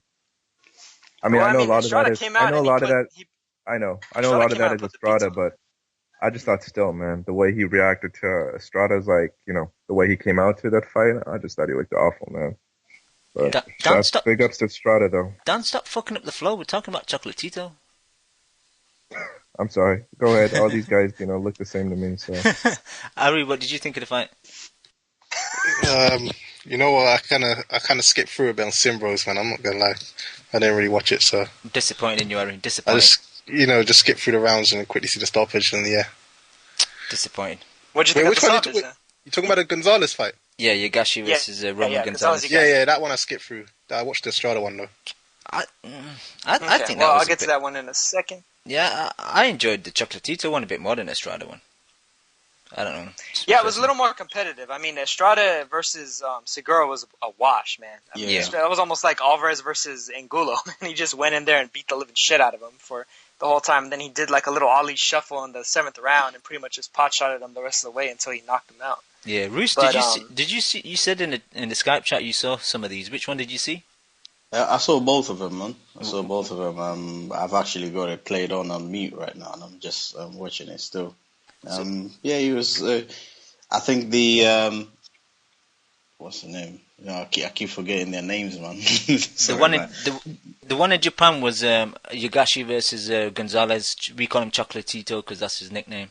And the other one was Segura versus Estrada in Mexico. Yeah, the Estrada one. I watched that one. That was it was quite interesting, man. I mean, like I only watched it because of Nauta. Nauta was like, "Yeah, you guys need to watch this." And it was pretty entertaining, but because I don't know most of them, it's just I find it hard to get into it. But if Nauta points them out, yeah, no, I'll tune in definitely. Yep. Nota, your final thoughts on these guys? I mean, pretty much, hopefully a lot of people are hoping that we can get Gonzalez versus Estrada 2, because that's one of only Estrada only has 2 losses, and one of them was to Gonzalez. That was his last one. And then he went on to pretty much beat better opponents than Gonzalez and become the unified flyweight champion. On the other hand, Gonzalez is now the lineal flyweight champion, so he has a little bit more of the clout in terms of the historical basis of his title. But I mean, they're like Gonzalez is arguably pound for pound number 2. Arguably, you could definitely make a good argument for that. Whoa. If not top 5. What? Whoa. Top? No, I don't. Number 2. Top 5. Maybe. Yep. Sorry. Here, I'll lay it out for you. He's beaten Francisco Rodriguez, champion. Kazunari Takayama, champion. Huh? I've never heard of any of those guys. Yeah, I don't know these guys, man. They could be they could be part-timers. Just because you guys don't tune in, man. Hey, Ruse, I'm choking, man. Come on, Ruse, man. I'm giving him a bit of banter, man. Relax. That's 2 world champions. Then you got Juan Estrada. You don't want Nota to start getting serious, though. Yeah, I do want to get serious, man. The guy doesn't shout no more. I don't understand. Nota, everyone wants you to blow up, Nota. You've been too calm these days. You got Juan Estrada, another champion. Chocolatito is a champion in 3 weight classes, the same as Broner. He hasn't gotten his ass whooped like Broner. He's doing it, man. He's going in there dominating top class fighters. Yagashi was a 3-weight champion as well. And he pretty much pitched a near shutout of him, busted him up and knocked him out like a true champion is supposed to. He's dominated pretty much every opponent he's ever had. He's only had 2 arguably close fights. One was a guy from Mexico named Francisco Rosas, who he fought at 105. He won a majority decision over him. In the rematch, he knocked Rosas out in 2 rounds. Then there was Estrada. And I mean, Roman Gonzalez beat Estrada, and now Estrada is a unified champion at a higher weight. Shut down Valoria, and supposedly he's supposed to be the one that Zhu Shiming is going to be the mandatory for. But if they put Shiming in there anywhere near Estrada, the wind from Estrada's punches is knocking Shiming out. I thought Estrada got robbed, to be honest. So I can't count that Gonzalez win. So that puts him down a couple notches. Let's get the Full Metal Nelson. I want the Full Metal Nelson to come out. No, that's fair. That's fair. I mean, a lot of people argue about that win too. A lot of people think that Estrada should have got it, but it was a close fight. It was a close fight. Let me ask you a question, Nauta. You know how, in regards to Rigondeaux fanboys, we always give them shit because their fans always try to shove them down our throat, right? Uh-huh. Do you have that same perspective or perception? I'm sorry, when it comes to the little guys. Like, do you think it's okay for us boxing fans to not watch it just because, just to view it in the same light, or do you think it's? Well, I mean, I can understand when people kind of miss out on some of these fights because they're hard to track down, and I mean, you got to be really dedicated in order to track the streams down a lot of the times, unless you have a download site like Simbros or whatever, and you can catch it after the fact. But yeah, I mean, I say it's not easily accessible. We could just turn on the TV and watch it outside of, I mean, the Estrada Segura fight. I mean, the Estrada Gonzalez fight, rather, which was on Wealth TV just a couple years ago. It was right on there. It's English commentary. Larry Holmes was right there calling it. Larry Holmes was giving them both huge praise.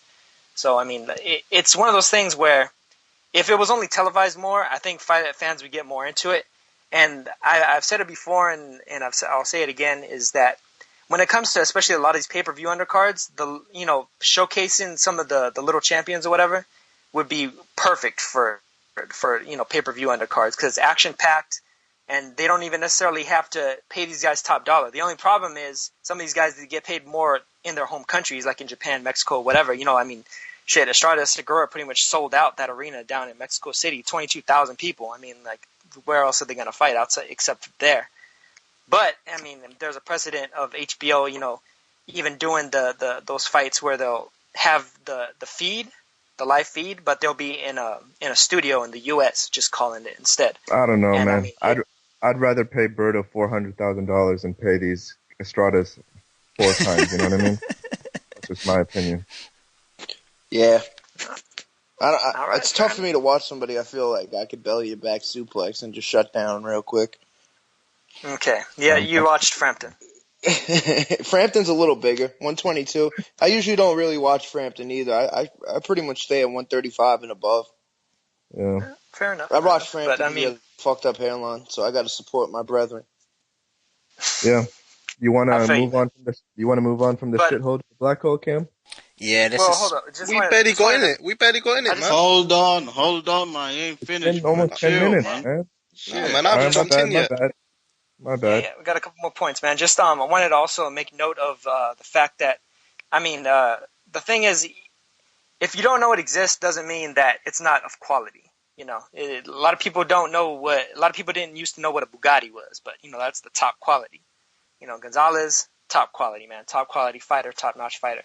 He's trying to follow in the footsteps of Ricardo Lopez, man. Ricardo Lopez was he finally got to number 2 pound for pound, and that was just shortly before he retired. But he 51-0-1. He was a dominant force. Even Floyd Mayweather has said that he's one of his favorite fighters. So that just shows you the kind of talent that some of these guys have.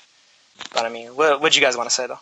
Who are these guys promoted by, and how come they aren't on like the undercards of like pay-per-view events when there's 4 fights? Yeah, Estrada's promoted by Zanfer down in Mexico, which is like top ranked Mexico. So he gets pretty good. He gets good primetime coverage down there. Like they have him on like regular ass TV in Mexico. So that's part of the reason why he doesn't necessarily have incentive to fight in the U.S. unless they really like throw money at him. And then on the other hand, Gonzalez is promoted by Taken Promotions, which is the biggest promotional company in Japan. So it's kind of the same deal with him. That's why Gonzalez doesn't even really fight in Nicaragua that much, because they keep having him fight in Japan so often. Because they put the big money up for him over there. Even a few years ago, I remember Montiel versus Hasegawa was a unification in Japan. Mexican fighter versus a Japanese fighter. They both made upwards of $400,000 for that fight. So there's some serious money for these guys in the right places. So they're not necessarily cheap enough to just throw on the car on a pay-per-view undercard. It's actual real money then. Well, for certain guys, yes. For certain guys, no. It depends. For instance, like the Rodriguez Takayama, that could have been thrown on the undercard, pretty easy. Or even the fight this Wednesday. I'm not Runring versus McWilliams Arroyo. The total purse for those two is $200,000 because they went to purse bids. Runring is going to get $150 and Arroyo is going to get $50, and that's right around where normal pay-per-view cards are. But Golden Boy lost the purse bid to the Thai promoter, so it's going to be in Thailand on a fucking Wednesday. And but yeah, Runring is the IBF champion though, for what that's worth. But outside of the big stars like in Japan, pretty much, and a couple of guys from like Mexico, for instance, most of those other guys are cheap enough. Yeah, that's you, Dan. Getting feedback. Disrespect, man. But Ari and Roos, what did you guys want to say though? I'm eating some spicy crunchy rolls right now. Shouts out to the Japanese. Oh, just mute yourself then. Yeah, no, so we need that Estrada Gonzalez fight. We need that. That's a pay-per-view fight, man. We need that shit. Yeah, I think so too, man. It's almost like a few years ago, when Segura was coming on, they were actually trying to promote him and like get him on HBO and Showtime and all that stuff because he was an English speaker, so he could kind of cross over. He lives out here in Bell Gardens in Cali, in LA. Yeah. So it's he would have been easily promotable. Kind of like Brian Valoria, he would have been easily promotable too. A lot of it has to do with the fact that they really want one of those guys to be able to speak English in order to promote the fight in the U.S. And so like the guys that don't, they kind of fall by the wayside in terms of like American audiences because of that. Because Segura came on and he obliterated Ivan Calderon, who was a big star in Puerto Rico. Man, people love him out there. And he did it twice, but then Valoria managed to cap off on him and take his shine away, and then Valoria got his shine stolen by Estrada. So that's kind of what happened regarding some of these guys not necessarily getting the props they deserve. Roos, did you have anything left to say, or are we out of this black hole segment, Roos? Nah, like Nota said, man, if he can speak, a little bit of English, I'll give him a lot of props, even if he doesn't live in an English speaking country. Unlike Canelo, all he can say is, "I was born ready." Don't upset Dan, Roos. Don't upset Dan. Yeah, but yeah, just on Wednesday though, that's the final piece of the flyweight puzzle is Ronrang versus Arroyo. And the thing about Arroyo though is because I wanted to mention this specifically is that he's from Puerto Rico. He's promoted by Golden Boy, and he's an English speaker. His last fight, in order to get this title shot, was on Fox Sports 1. So if he comes back to the U.S. basically with the title from Ronrang, we may get a chance to see some of these guys shine. Cool. Guys, we touched on the All Access before when we were talking about that the sparring session and stuff. It wasn't a great episode for me. If you guys want to mention anything that you saw, go ahead now. Are you talking about All Access? Yeah, the All Access, the second episode. You didn't like it? No, I didn't really like it, to be honest. They kind of all look the same these days, to be honest. Oh, come on, man. Honestly, I watch all of those on YouTube, so I just skip over all of Floyd's parts, and I just watch Maidana's. You know, yeah. But I like watching Maidana's shit. But yeah, that's all I gotta say. I mean, it's the same old shit. You don't know what it is. It just looks like Maidana's just trying to come in with the same game plan, just trying to come with more stamina and hope that he doesn't gas out. Yeah, but also little technical things, you know, like Kevin said. You know, Garcia's telling him to shorten up his punches, throw straighter punches. And I mean, I thought the one kind of cool thing was watching all the Garcias watch the fight together, and yeah, I was going to bring that up. That was great. Pottery, you know, I mean, it's a little cheesy, but it's pretty awesome at the same time to watch 3 generations of a single family watch boxing together like that. I like that there was a little segment during the Showtime broadcast that concentrated on Garcia and a bit of like his history and background about his gym. I thought that was a bit. Yeah, I saw that. Yeah, I thought that was a bit better than All Access, but that's just me.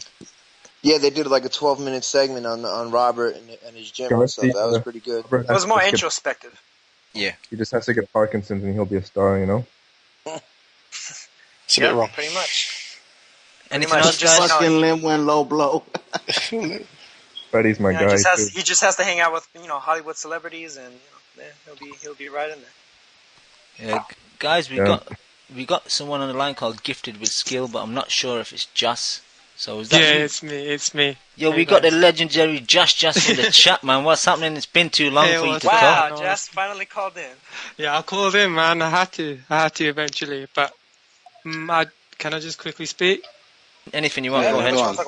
Yeah, I'm sorry, Liam. I know you've got tired of hearing about Broner, but I'm just gonna quickly speak about Broner. I think you guys are way over the top on hating on him, man. Even Kevin Horn said he's his biggest fan, but he spent the whole time just hating on him. He's got personality, and there's not many characters left in the sport. Yes, like boxing, the cream should always rise to the top. The best fighters should get the most money, but boxing isn't like that.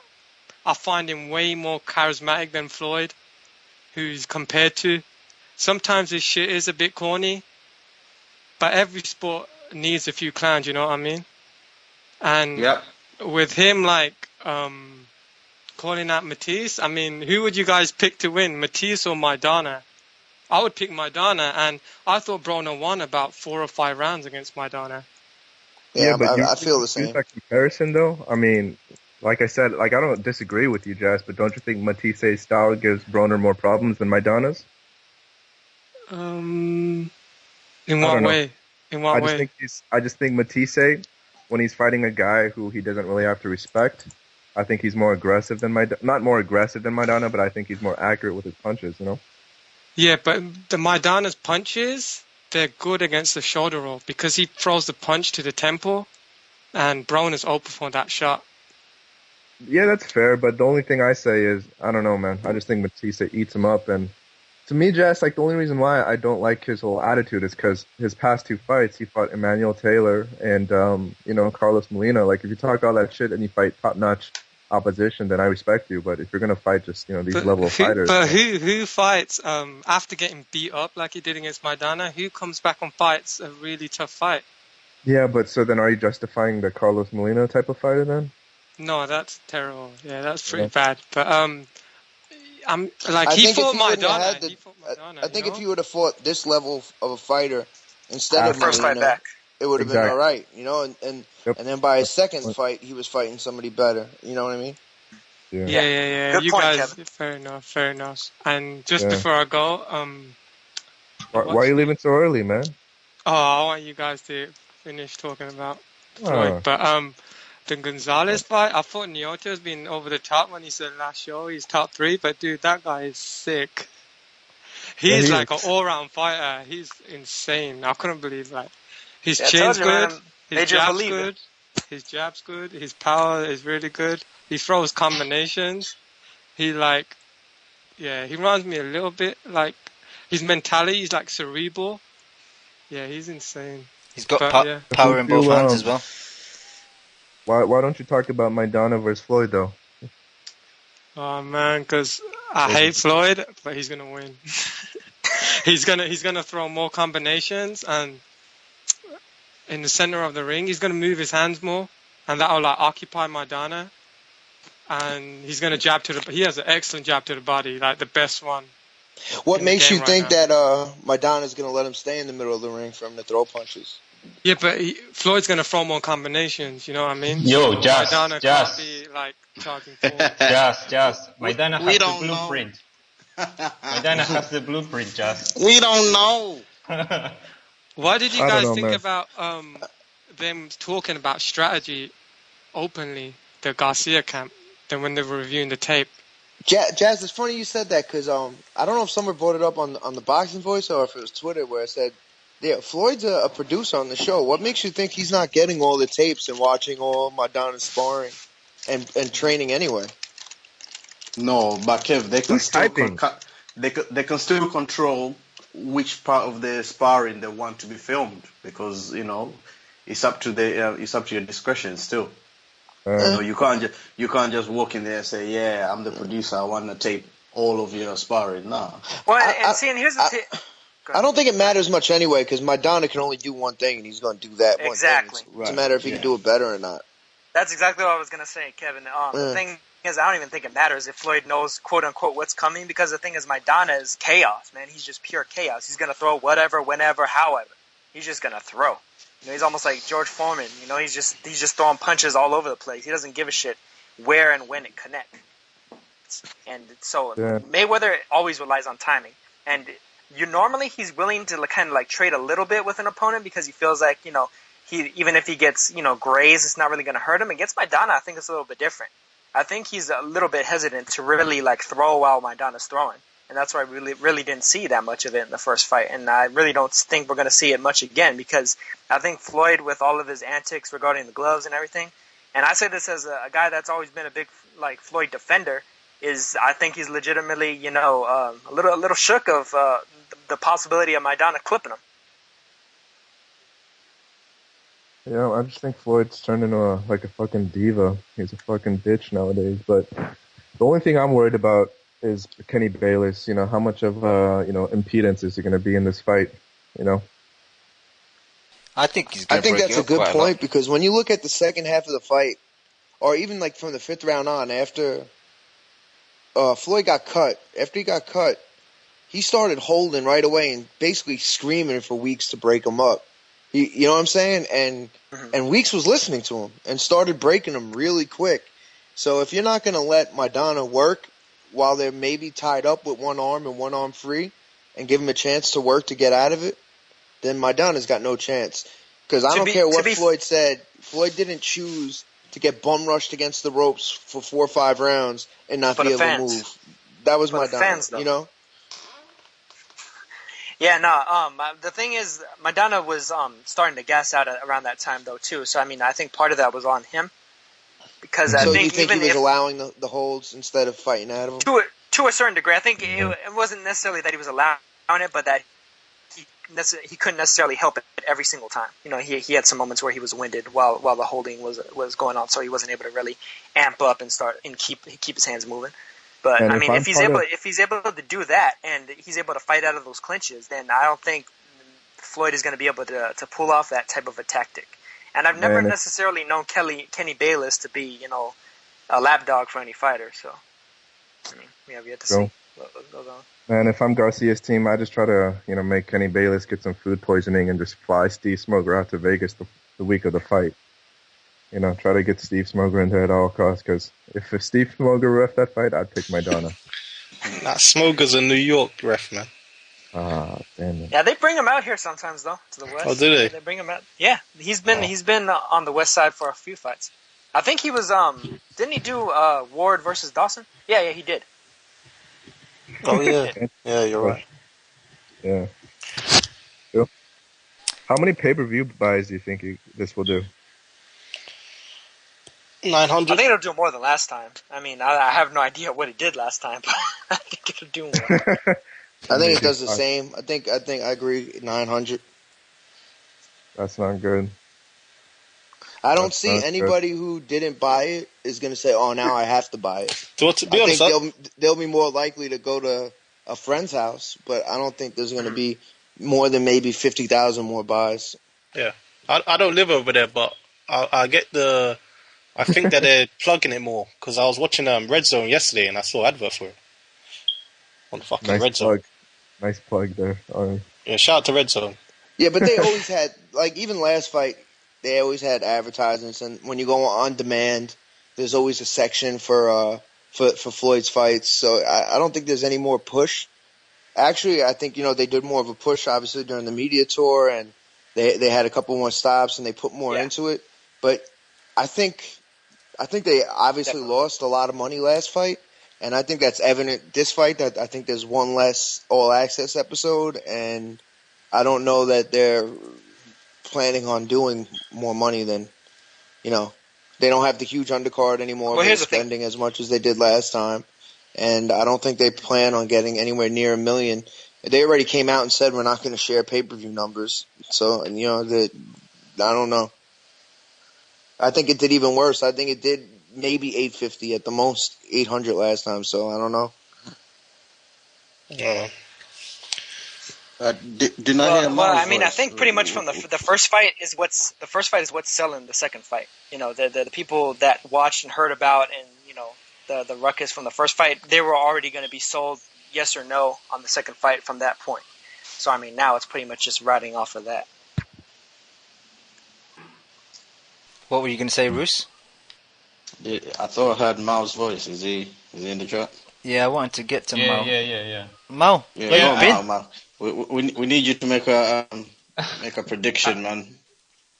And no, I mean, I was thinking about because for the first fight, no one was excited. I mean, I wasn't excited, and I am Argentine, so I didn't want to see the fight. And at least the fight was competitive. It was one of the most competitive Floyd has been in, especially coming, after that Canelo fight that was, pretty bad. I mean, Canelo didn't do anything. So at least, the first fight showed us something. And I think that, I mean, like you were saying, all the people that bought the first fight is going to buy the second because they saw that the first fight had something. I mean, they saw at least a little bit of drama, and you haven't seen that type of drama since, maybe since Shane Mosley caught Floyd. I mean, and maybe I'm talking about drama, but it's not, the element of surprise that you didn't expect to see in a Floyd fight, especially against a guy like Maidana. I mean, no one expected to see that. So I think that maybe this fight will do a little bit better because people that didn't bought the fight because they thought that Maidana, was not on Floyd's level, and he's not, but at least he was able to make a fight with him. So I expect to see, an improvement of the buys, but I don't expect to break records or something like that. And I don't think that they will reveal the pay-per-view numbers that they are going to make for this fight. So. Yeah. Fuck all that, Mal. Who you picking? Oh, I'm picking Maidana, man. Nice. I like it, Mal. Repping the flag. Knockout. Nice. No, the only thing that I expect to see is at least, Maidana catching Floyd, right on the chin with one punch. That will pay me all the fight because, the first fight we didn't sell that. So, at least I'm expecting to see this. Bruce, Mal, you still there? Yeah. Is Maidana's brother on that card? The guy that was on the All Access, Fabian Andres Maidana. I don't know. I'm just looking at. Yeah, that was him. I think so. He's got 100% knockout record. How many fights has he got? Though? Who's his brother? He's only doing a 4-rounder. He's only got 2 fights, so. As Lim would say, that's not a big sample size. That puts him with Deontay Wilder, though.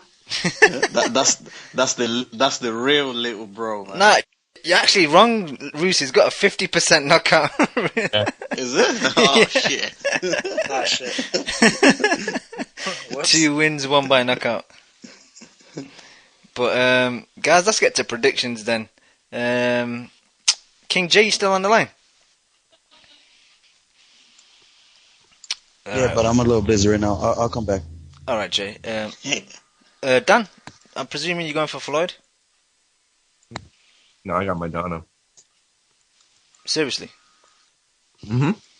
Points or knockout or? Knockout. Cool. Obviously. Roos? Floyd, man. Ninth round stoppage. Come on, man.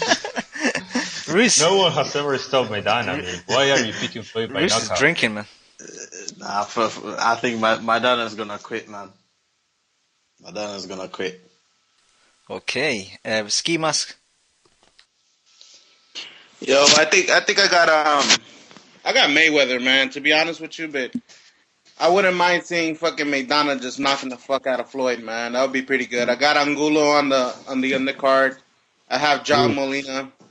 No one Who asked else you is about fighting? the fight, man. Huh? We just asked about Mayweather.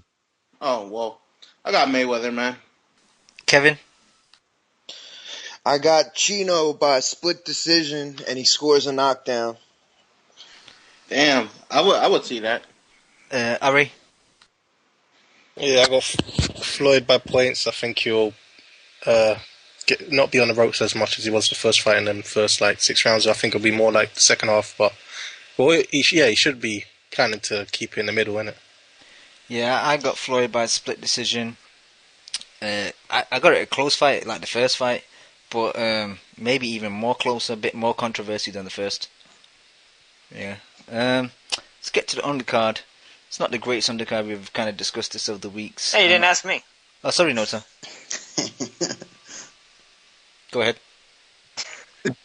No, I got oh man. I keep going back and forth, man. Between You like Floyd your close black- and Maidana close. What was that? Uh-oh. Can you hear me? So you got a pick? Yeah. All right. Yeah, no.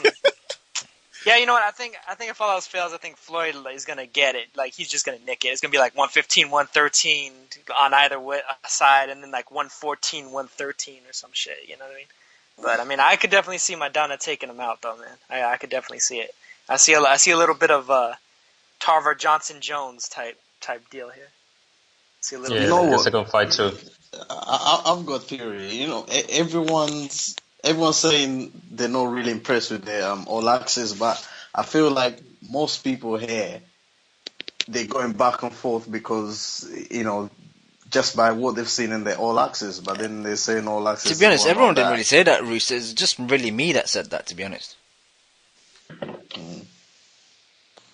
But No, the thing is that in the first fight, the guy didn't have the, 8 weeks. the stamina to, keep the same pressure for all the 12 rounds. So I think that they are going to focus on that. So people might see the fight even closer if Maidana is able to improve that part of his fight plan.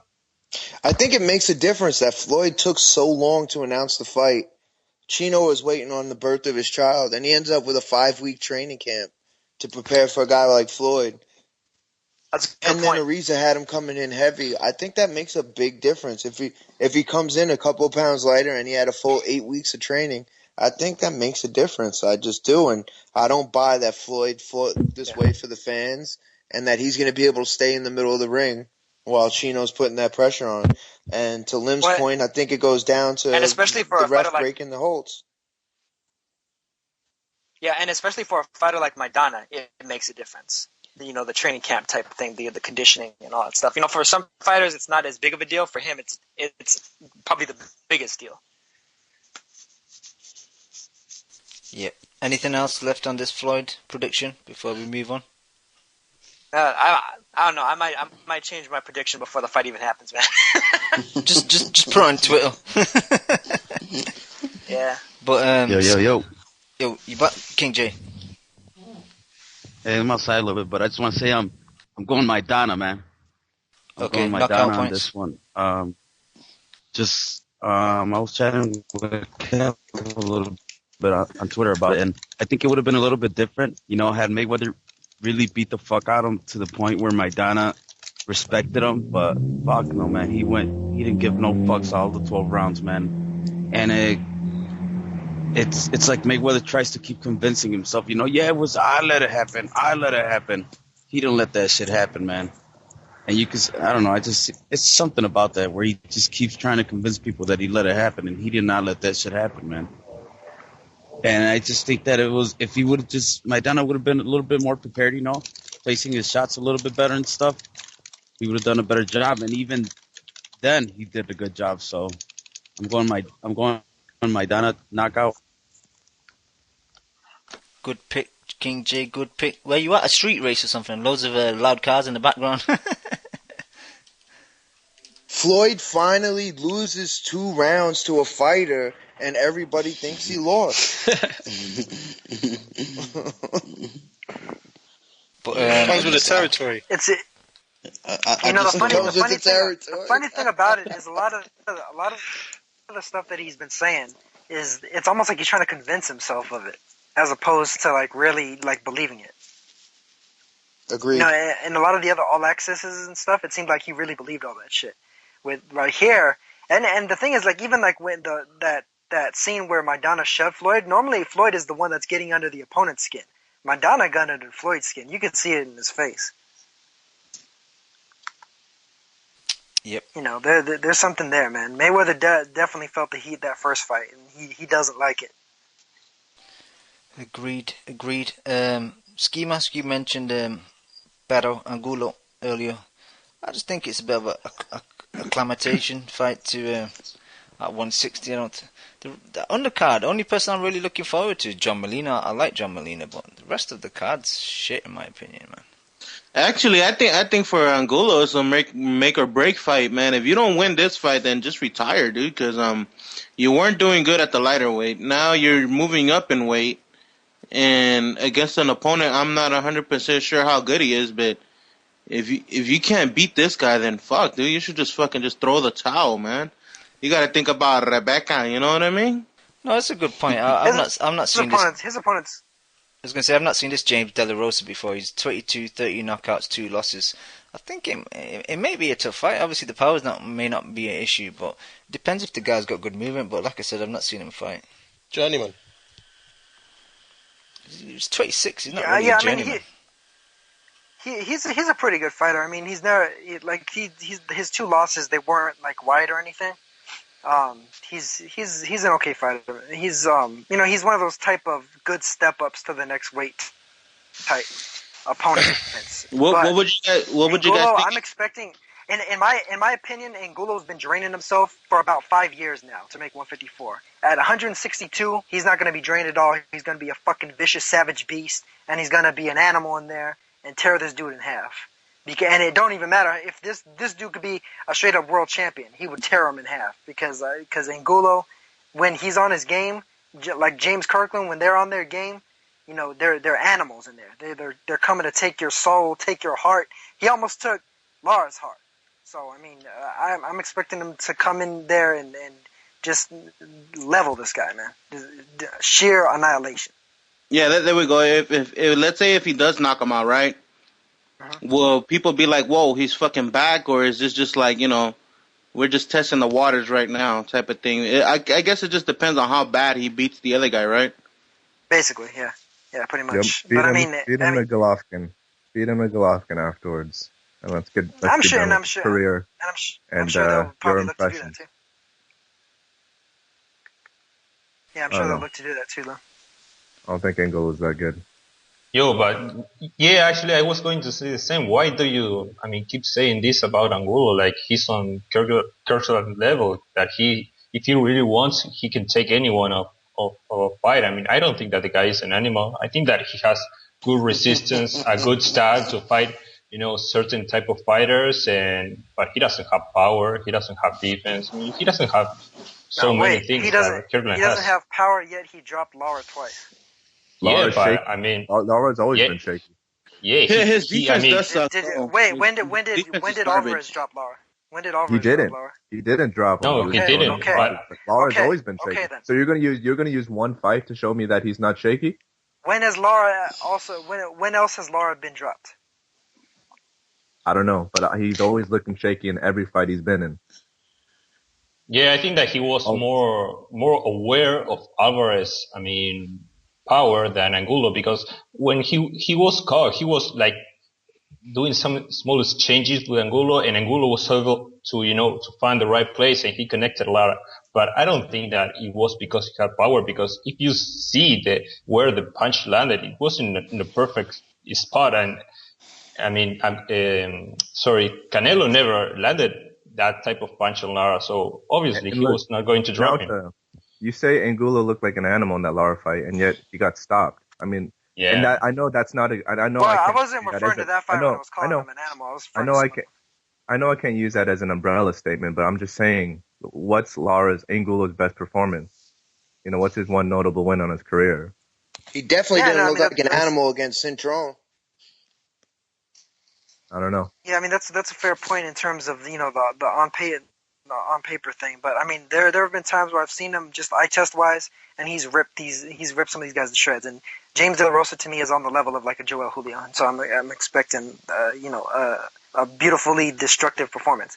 And I would agree with you that Golovkin would rip Angulo a new one, but that's because I think really highly of Golovkin. Golovkin has insane power. He has heavyweight power. They don't have these guys strapped up with fucking body armor to go in there and spar with him for nothing. I don't know who commented on it last fight when Angulo fought, but they said he looked real dry and drained and stuff like that. So maybe I've he said really that for is. Years, yeah, maybe he really has been dry and drained, and maybe 160 helps him. But until we see any life from him, I just don't consider him a factor at all. And maybe he'll make for exciting fights, but eventually, and it's kind of like the same thing I said with Gabe Rosado. Yeah, there's some fights that are fun or exciting, but eventually I want to watch a fight where I think a guy has a chance to win. And I haven't thought Angulo had really a chance to win, even though, he did knock down Lara twice. He got stopped. So I don't go into fights thinking Angulo has a chance to win. So man, I think Angulo better win, man, if he wants to keep that bad bitch he has, man. Fuck.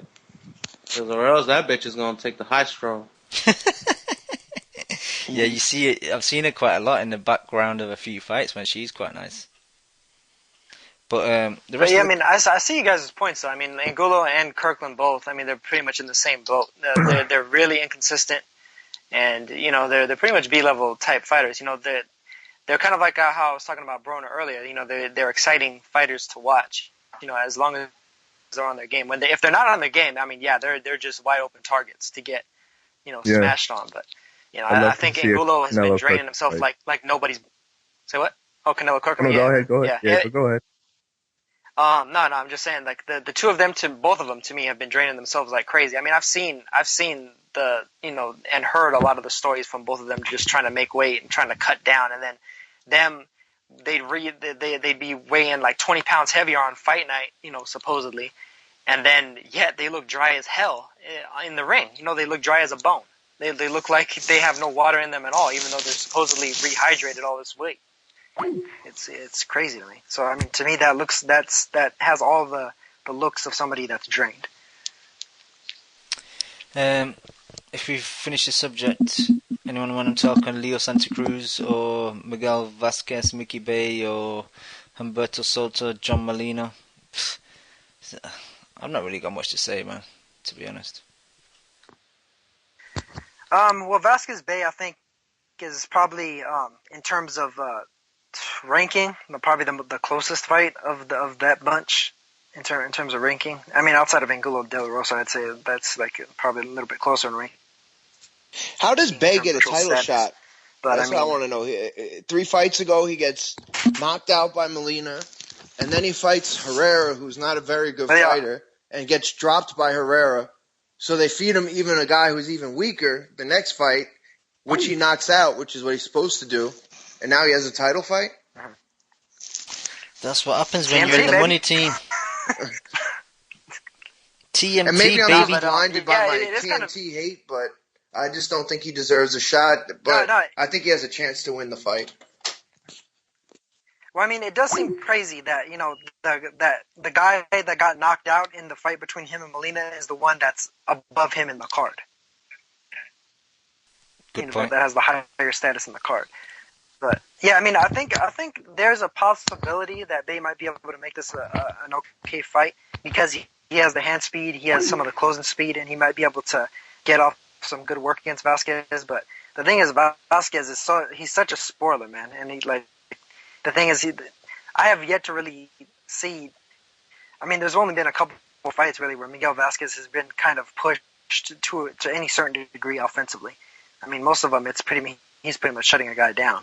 I mean, the thing was the Quintero fight where that guy, he gave him a little bit of trouble, you know, from the southpaw stance with a little bit of speed and power. But I mean, Miguel Vasquez, he pretty much he wins a lot of these fights just with the jab alone. He's just jabbing and moving, and the guy can't even get past the jab, so he wins, you know, just based on that alone. And you know, he comes up with these kind of weird looping punches from under and overhand with the right hand. And he's boring as shit to watch, but he barely ever loses rounds ever. Yeah, I mean, he barely ever loses a second of the damn round. Yeah. But yeah, he's right up there. You know, he's right up there with like the Wards of the world, essentially. You know, in terms of pacing of the fight. Nota, how do you see the Soto Molina fight going?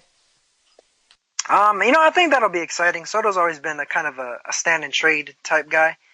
He does have, you know, some okay footwork, so I mean, there's a possibility that he might try to spoil Molina if he's unthreatened. But I think this is kind of his last shot to really, you know, make any kind of title contention type noise, because I mean he's definitely years and a couple of weight classes beyond where he was at his best. Yeah. So I mean, I think I could see him going out on a shield with Molina. Yeah. And if he trades with Molina, that just might be what happens, because Molina definitely has a good chin. That was definitely proven. Yeah, that's definitely proven against Matthysse, and Soto's 34 now, so his best years are definitely behind him.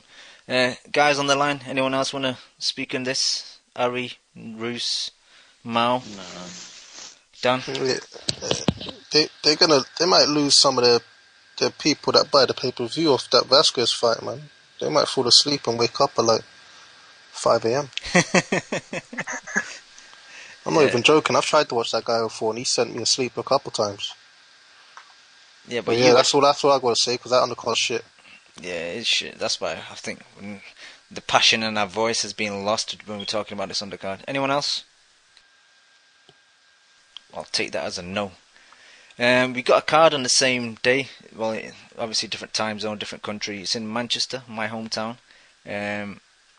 Scott Quigg returning. It's a bit of a shit card. The only person I'm really looking forward to seeing really is Anthony Joshua and Corolla. Even though Corolla's opponents, I've looked at his record, he's not the greatest. He's got a few names on his record, but also looking forward to seeing Denton Vassell, the welterweight, Manchester welterweight. He's not fought since his loss to Frankie Gavin.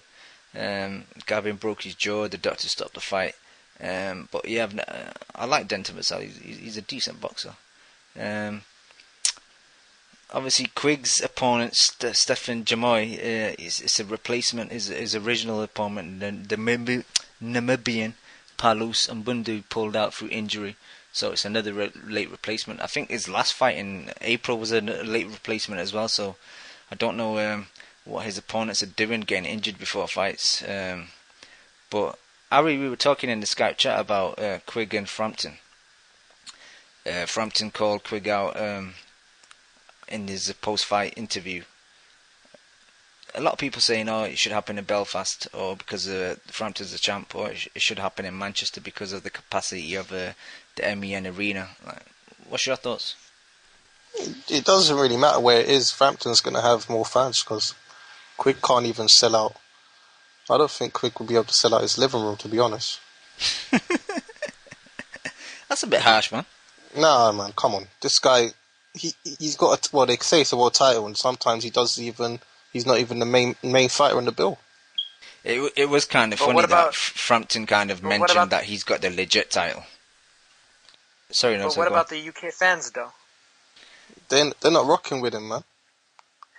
Yeah, man, you gotta show him some love. What the fuck, man? And you gotta wind up like Carl Froch. It's because they see him with It's because they see him with a belt that they know they can get in a cereal box if they're lucky.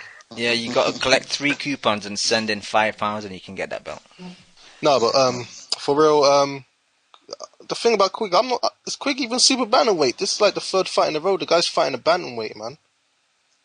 It's like, and I don't want to hear about it's the replacement fight because the first fight, the guy who was supposed to fight again was a bantamweight who got beat by a Kameda. Well, to be fair, most of the 122 is a transitional division, man.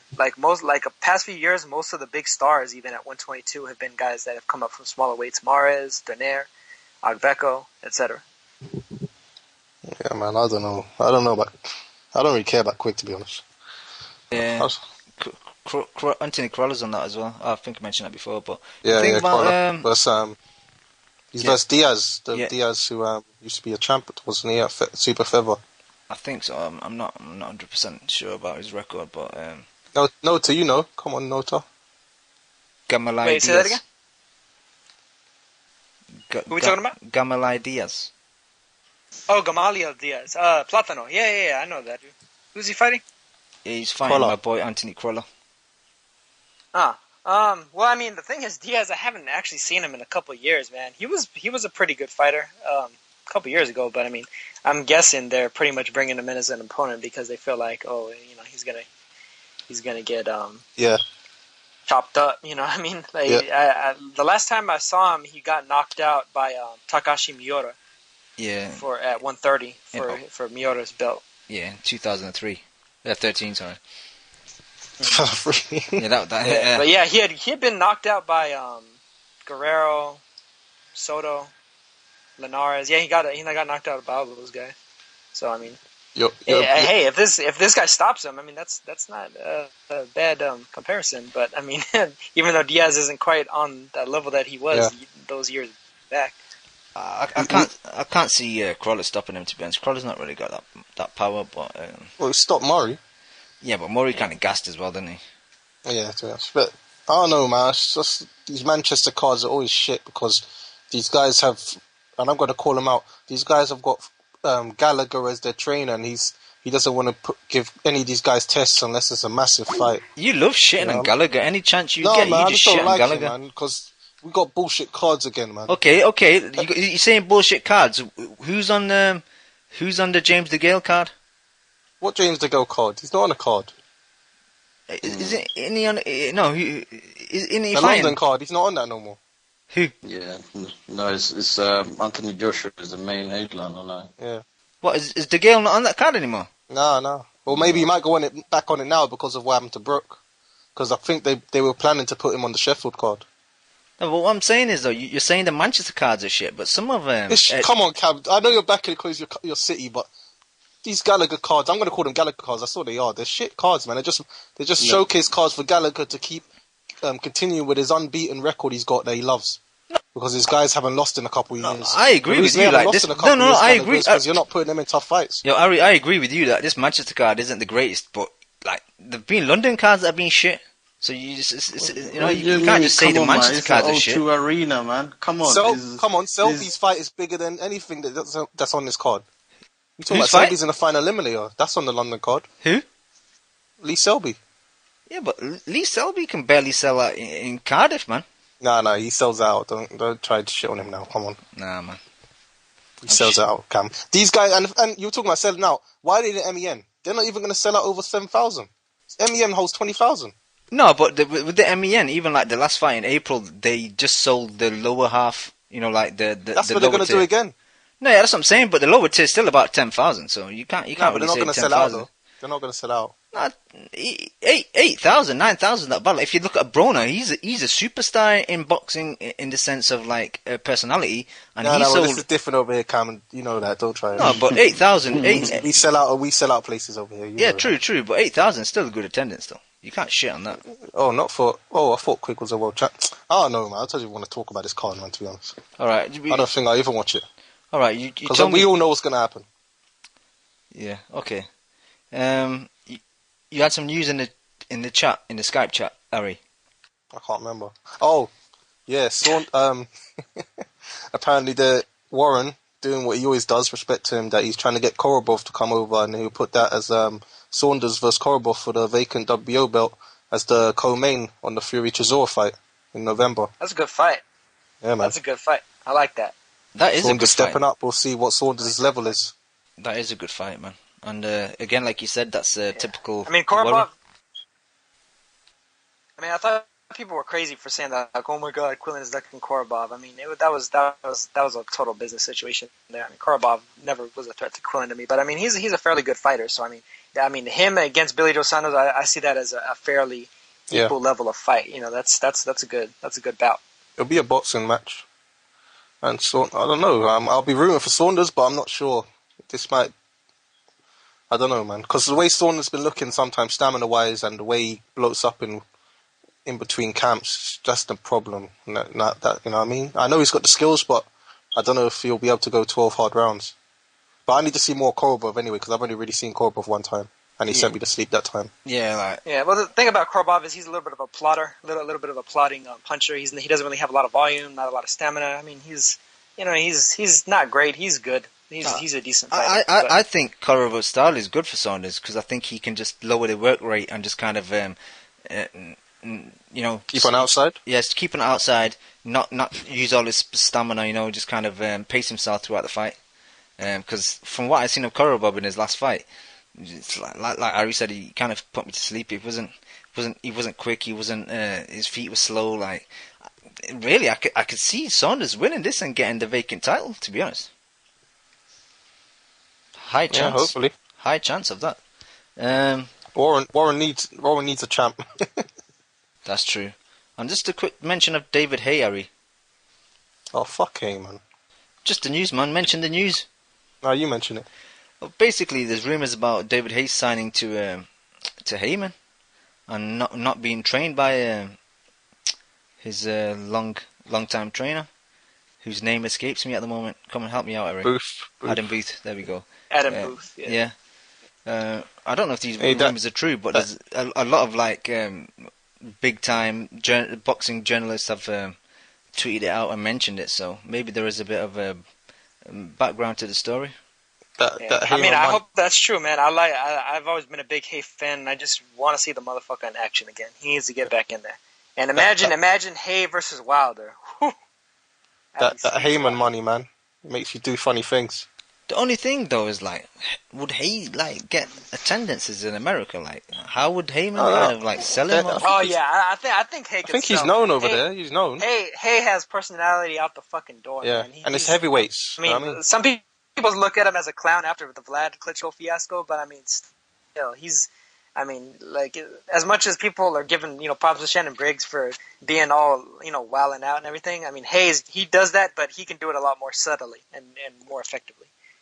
I believe Hay's going to fight when he's actually in the ring and the bell rings. Exactly, that's what I was going to say, Kev. Until Hay's in the ring, I don't want to talk about him. Because he's bullshit like 3 times in a row now. You know what I mean? Like, ducking out of fights when he's not injured. We all know he's not injured. Exactly that. I'm done with Hay. It's kind of like I'm with Hay with Pacquiao and Mayweather. Like I'll be interested once both of them are in the ring and the bell goes. Apart from that, I'm not getting into the hype because you just end up wasting loads of fucking time reading nonsense and the shit and wasting people's money. Exactly. But I wanted to talk about Nonito Donaire and Walters, but we can maybe leave that to another time because. The show's gone to 2.5 hours, and I'm a bit tired now. So we have a couple months for that. Yeah, we got time for that. We got a few weeks of not many fights, so because HBO have gone into hibernation, and Showtime's next biggest card after the Mayweather is I think Triple G in October the 18th, and then I know Kev mentioned to me we got this ESPN card with Stevens versus Endam. Yeah, but it's not a massive card, but I'm definitely looking forward to it because I always liked watching Stevens fight. He's always an exciting fighter. But there's another ESPN fight as well. I think like 2 weeks after Solomon the Taylor. Stevens fight. Yeah, the Solomon Taylor fight. I think that's the week before. before. So that might not be going off then. It's supposed to be still going on. on. No, it's happening. Yeah. Taylor got bailed out, man. So he's still in training for it. Your boy's out on bail and he's gonna be fighting. Yeah, man. That Heyman's not only good in the boxing ring. Apparently, he's got that lawyer money, that Jew money for the lawyers, man. You know what I mean? You get them special Jews that they'll bend a couple rules. Because this guy damn near killed his cousin. Wow! That's race. Hey, come on, man. I'm going by Levi from The Wire. I thought that's how they roll over there. The Goosen brothers, yeah. Son of Goosen. But guys, any final thoughts before we get out here? Actually, I need to do the chat room call as well. Yeah. I just wanted to make mention of on Thursday. Also, there's a Fox Sports 1/Fox Deportes card. I mean, it's not anything elite, of course, because just like Fox Sports normally is. But I mean, there's a pretty good heavyweight fight on there, man. Luis Ortiz versus Latif Coyote. Latif blackballed from Showtime because I'm shouting out to HBO Coyote. He's like he fuck Key up and he's gonna go after Luis Ortiz. But Luis Ortiz, I think, is that's one of Roach's Latif. Guys, right? Coyote. That's one of Roach's guys. Yeah, he's the one that he lost. He got the draw. I'm surprised. You like him then? No. You hate everybody that Roach touches. No. I'm not really a fan of Coyote. I just thought that his rant after getting the draw with Tarver was classic. That was all time classic shit right there. But nah, man. Luis Ortiz, I think, is gonna eat this dude alive. Ortiz, this is actually kind of a step up for him because they brought him out kind of slowly. He's heavyweight, like a real actual super heavyweight from Cuba. And I mean, he's not. I mean, yeah, he's a little chubby or whatever, but he's not just like a total fucking sloppy fat ass. He's a big, strong fucker. He reminds me a little bit of Sam Peter, and I'm expecting him to do some damage to Coyote. And Coyote isn't exactly a defensive fighter, so I think that's going to be a fun fight to watch. So I think people should try to catch that if they can. And then on the undercard of that is Jesus Cuellar from Argentina versus Juanma Lopez. And Juanma Lopez pretty much can't be it's impossible for him not to be in a fun fight. So I think that's going to be good. I know Josecito Lopez and Jamal Charlo were supposed to be on that card too, and Errol Spence. Errol Spence actually has an opponent listed here, Noe Bolanos, but Charlo and Lopez don't have any. They just have TBA listed for their fight, so I'm not sure if that's going to come off or who they're going to be fighting. So I can tell you either way regarding those fights. But I mean, Cuellar Lopez and Ortiz Coyote, I think, are going to be fun fights. It's action packed and probably fairly short. 6 or 7 rounders type deals right there. Cool, thank you. Oh yeah. Somebody just reminded me in the chat. Ortiz Coyote is for the illustrious WBA Interim Regular Championship. That sounds very average. Yep. Or the interim, rather. The vacant interim championship. Oh. So the WBA will now have 3 champions. Vladimir Klitschko as the super, Ruslan Shagayev as the regular, and whoever wins this fight is the interim. No, the interim doesn't count as a world. I think they get... Neither should the regular, though. Yeah, I know, but the interim turns into the regular or some bullshit. It evolves, you know what I mean? Like a Pokemon. that's what I'm saying, is that the WBA is full of shit regarding What? WBA's giving out another heavyweight? I don't understand why... That's what... How are these heavyweight bums getting these titles, though? I don't understand why guys like Fury and Chisora can't snap up one then. Probably don't want to pay the sanctioning fees because of this fucking bullshit belts. Pretty much. But although I wouldn't mind seeing Fury go in there and smash on Shagayev. I mean, Shagayev, he was overrated shit a few years ago, man. People were acting like he was going to be a threat to Klitschko. Fuck out of here. Klitschko shut his ass out. Fury needs a better promoter, man. Yeah. But let me just quickly do the chat room rule call. Casual fan. Dave, the Minister of Sinister. Diehard Casual. Naota. Arigo Boss. Chinaman. Manabongo. Shout out to Manabongo. Nasmatic. Josh, Beast Mode. Kid Gallabum. Joe said that's true. Brandonian 3030, JY, Hamada UK, London Box. Shout out to him. He does some funny pictures on memes on Twitter. Mao Alpha, Goon 28, Loco Mexican, Broner's brushing Matthisse's hair. Jose from Canada, Dat Dildy Doo, the Paper Champs Ruger, James from the Boxing Voice. Shout out the Boxing Voice, and 2 guests. Before we go, I just want to give Dan like a bit of time because he's been working hard and he's missed some shows. He's missed a lot of cards and a lot of fights. I don't know if you want to speak of anything, Dan, that you've seen over the last couple of months. No, not too much. I mean, it's been a pretty slow week of boxing, right? What didn't you say? I'm just talking about the week. I'm just like the weeks that you've missed in the past. Yeah, that's my point, though. In the past month, what really happened. That's true, but you have missed quite a while, so I don't know if there's any fights you want to touch on or any fights upcoming that you want to mention. I guess no need to Walters, because I want to get that Full Metal Nelson treatment again. Because we all know how much Nauta hates on the Filipino people. No, but Nauta's got a Nonito t-shirt, haven't you, Nauta? Yeah, actually, but I do. To quote Nauta, isn't Walters going to straight annihilate Nonito? I'm expecting him to score a knockout on Donaire. But yeah, I'm expecting something brutal. Donaire's not what he once was to me. Donaire was a fucking phenom at 115 and 118. He ain't that at 126 or 122. Never been that. The most overrated win is Rigo over Donaire.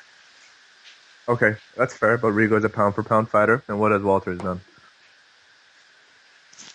Walters is a bigger, stronger fighter than Rigo. If Walters hit Rigo, he would spark Rigo the fuck out. Yeah, but we're talking about Walters versus Nonito right now. Nonito has a good chin, so you can give him that. Yeah, I mean, I'm saying I think it's gonna be a good. I think that'll be a good fight. I think it'll be a good fight, but I just don't think Nonito has the power, the volume, or the speed and movement that he did when he was a lighter weight fighter. And I think he's gonna be in for a rude awakening. It's almost like me calling Angulo an animal, but if he goes in there against Golovkin, he's getting smashed on.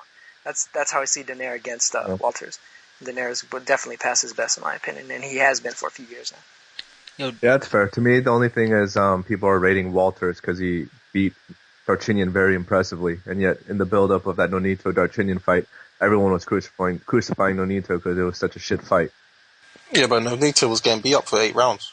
Yeah, and then he knocked his ass out. Yeah, all right, but it was different. Okay. Well, I mean, John Molina was getting beat up for all those rounds against Bay and Lundy, and then he knocked them out. But that still doesn't mean that John Molina is a skilled fighter. He just has a lot of power, still, Exactly, but you me and you are the few people who actually like Molina fighting top level guys because he has that power. And let's don't get it twisted. We all know Nonito obviously has a lot more skill than a guy like Molina. And all I'm saying is... he does, but he doesn't... I don't think he has the stamina or the dedication to keep that skill up and keep using that skill every second of the fight. I think he's devolved and degenerated into a headhunter the way like Felix Trinidad used to. That's fair, but against Walters, you don't need it. Yeah, but... I mean, I think you absolutely do. I think you need every skill in the fucking book to fight somebody that's bigger and stronger than you. This is a legit featherweight. Like, this guy's big. Nonito shouldn't even be really here. I think Nonito looks a little chubby at this weight. He looks like the most physically unimpressive fighter. And if he's doing them Skype trainings, you know what I mean? He looks like Tito looked at 175 versus Roy Jones and shit in the body.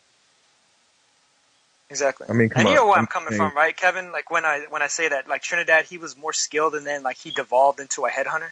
I mean, that's the way Donaire has become to me. Like he's pretty much thrown a lot of the skills that he used to utilize out the window. He doesn't really use them anymore.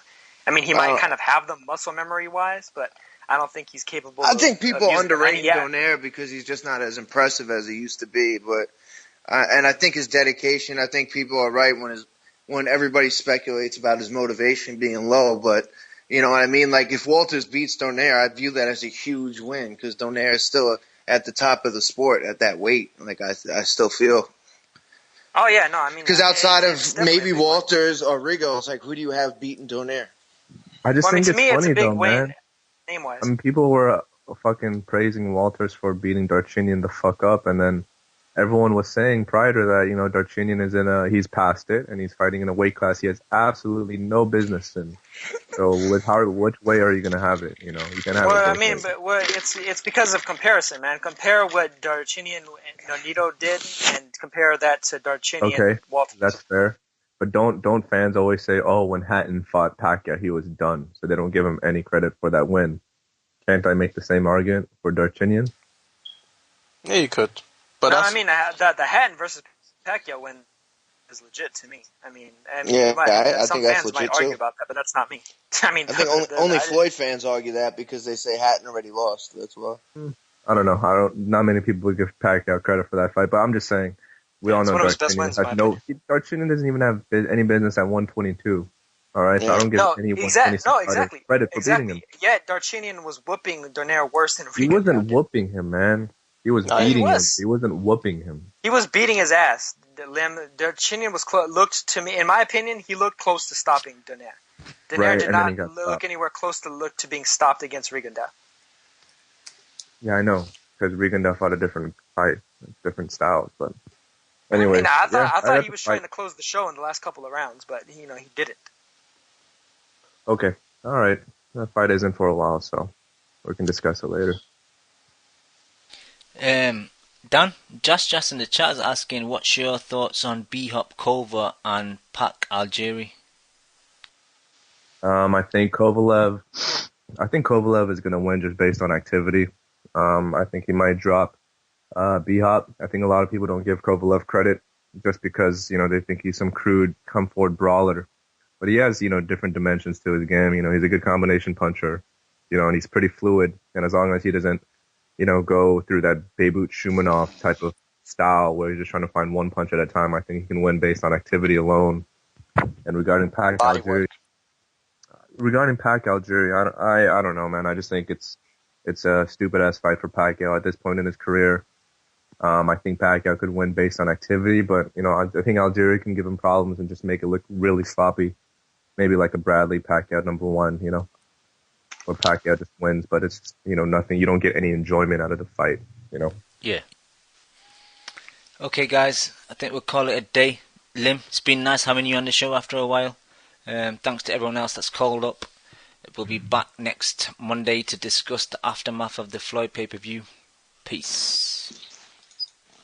You just listened to the Boxing Coalition. Dude, man, I love boxing. I fucking love boxing. A big shout out to the Boxing Coalition. Kimo got this Boxing Coalition shit going on. Who the fuck is Ringside Rob? I'm Ringside Robert, guys. Hey, if you're a casual fan, go fuck yourself, man. Daniel, don't take the backseat of the car while you're driving though. That could be dangerous. First time I hear the song, man, it was fucking badass. Vamos Argentina, la concha de su madre. I see the bomb in them. You can't come at the Lebanese prince. Hey, I'm the Arab prince, motherfucker, so I can talk whatever I want, yeah? I'm never surprised with anything Bob Arum says. I just hope he dies soon. Do you want to be entertained or you want to see the best fight? Both. Yeah, oh, shit, you just want it all, don't you? Yeah, I do. Yeah, that's what casual fans want. Fuck you, man. You used all your bandwidth this month on the Boxing Coalition. That's what that was. Hey, come on, man. Don't be jealous, man. I'm jealous, man. I'm jealous. Fuck that shit. I'm jealous. How about you tell us what you ate for your final thoughts? My weight? Thank you for listening to the Boxing Coalition. We are live every Monday, 10 p.m. to 1 a.m. UK time, 5 p.m. to 8 p.m. Eastern.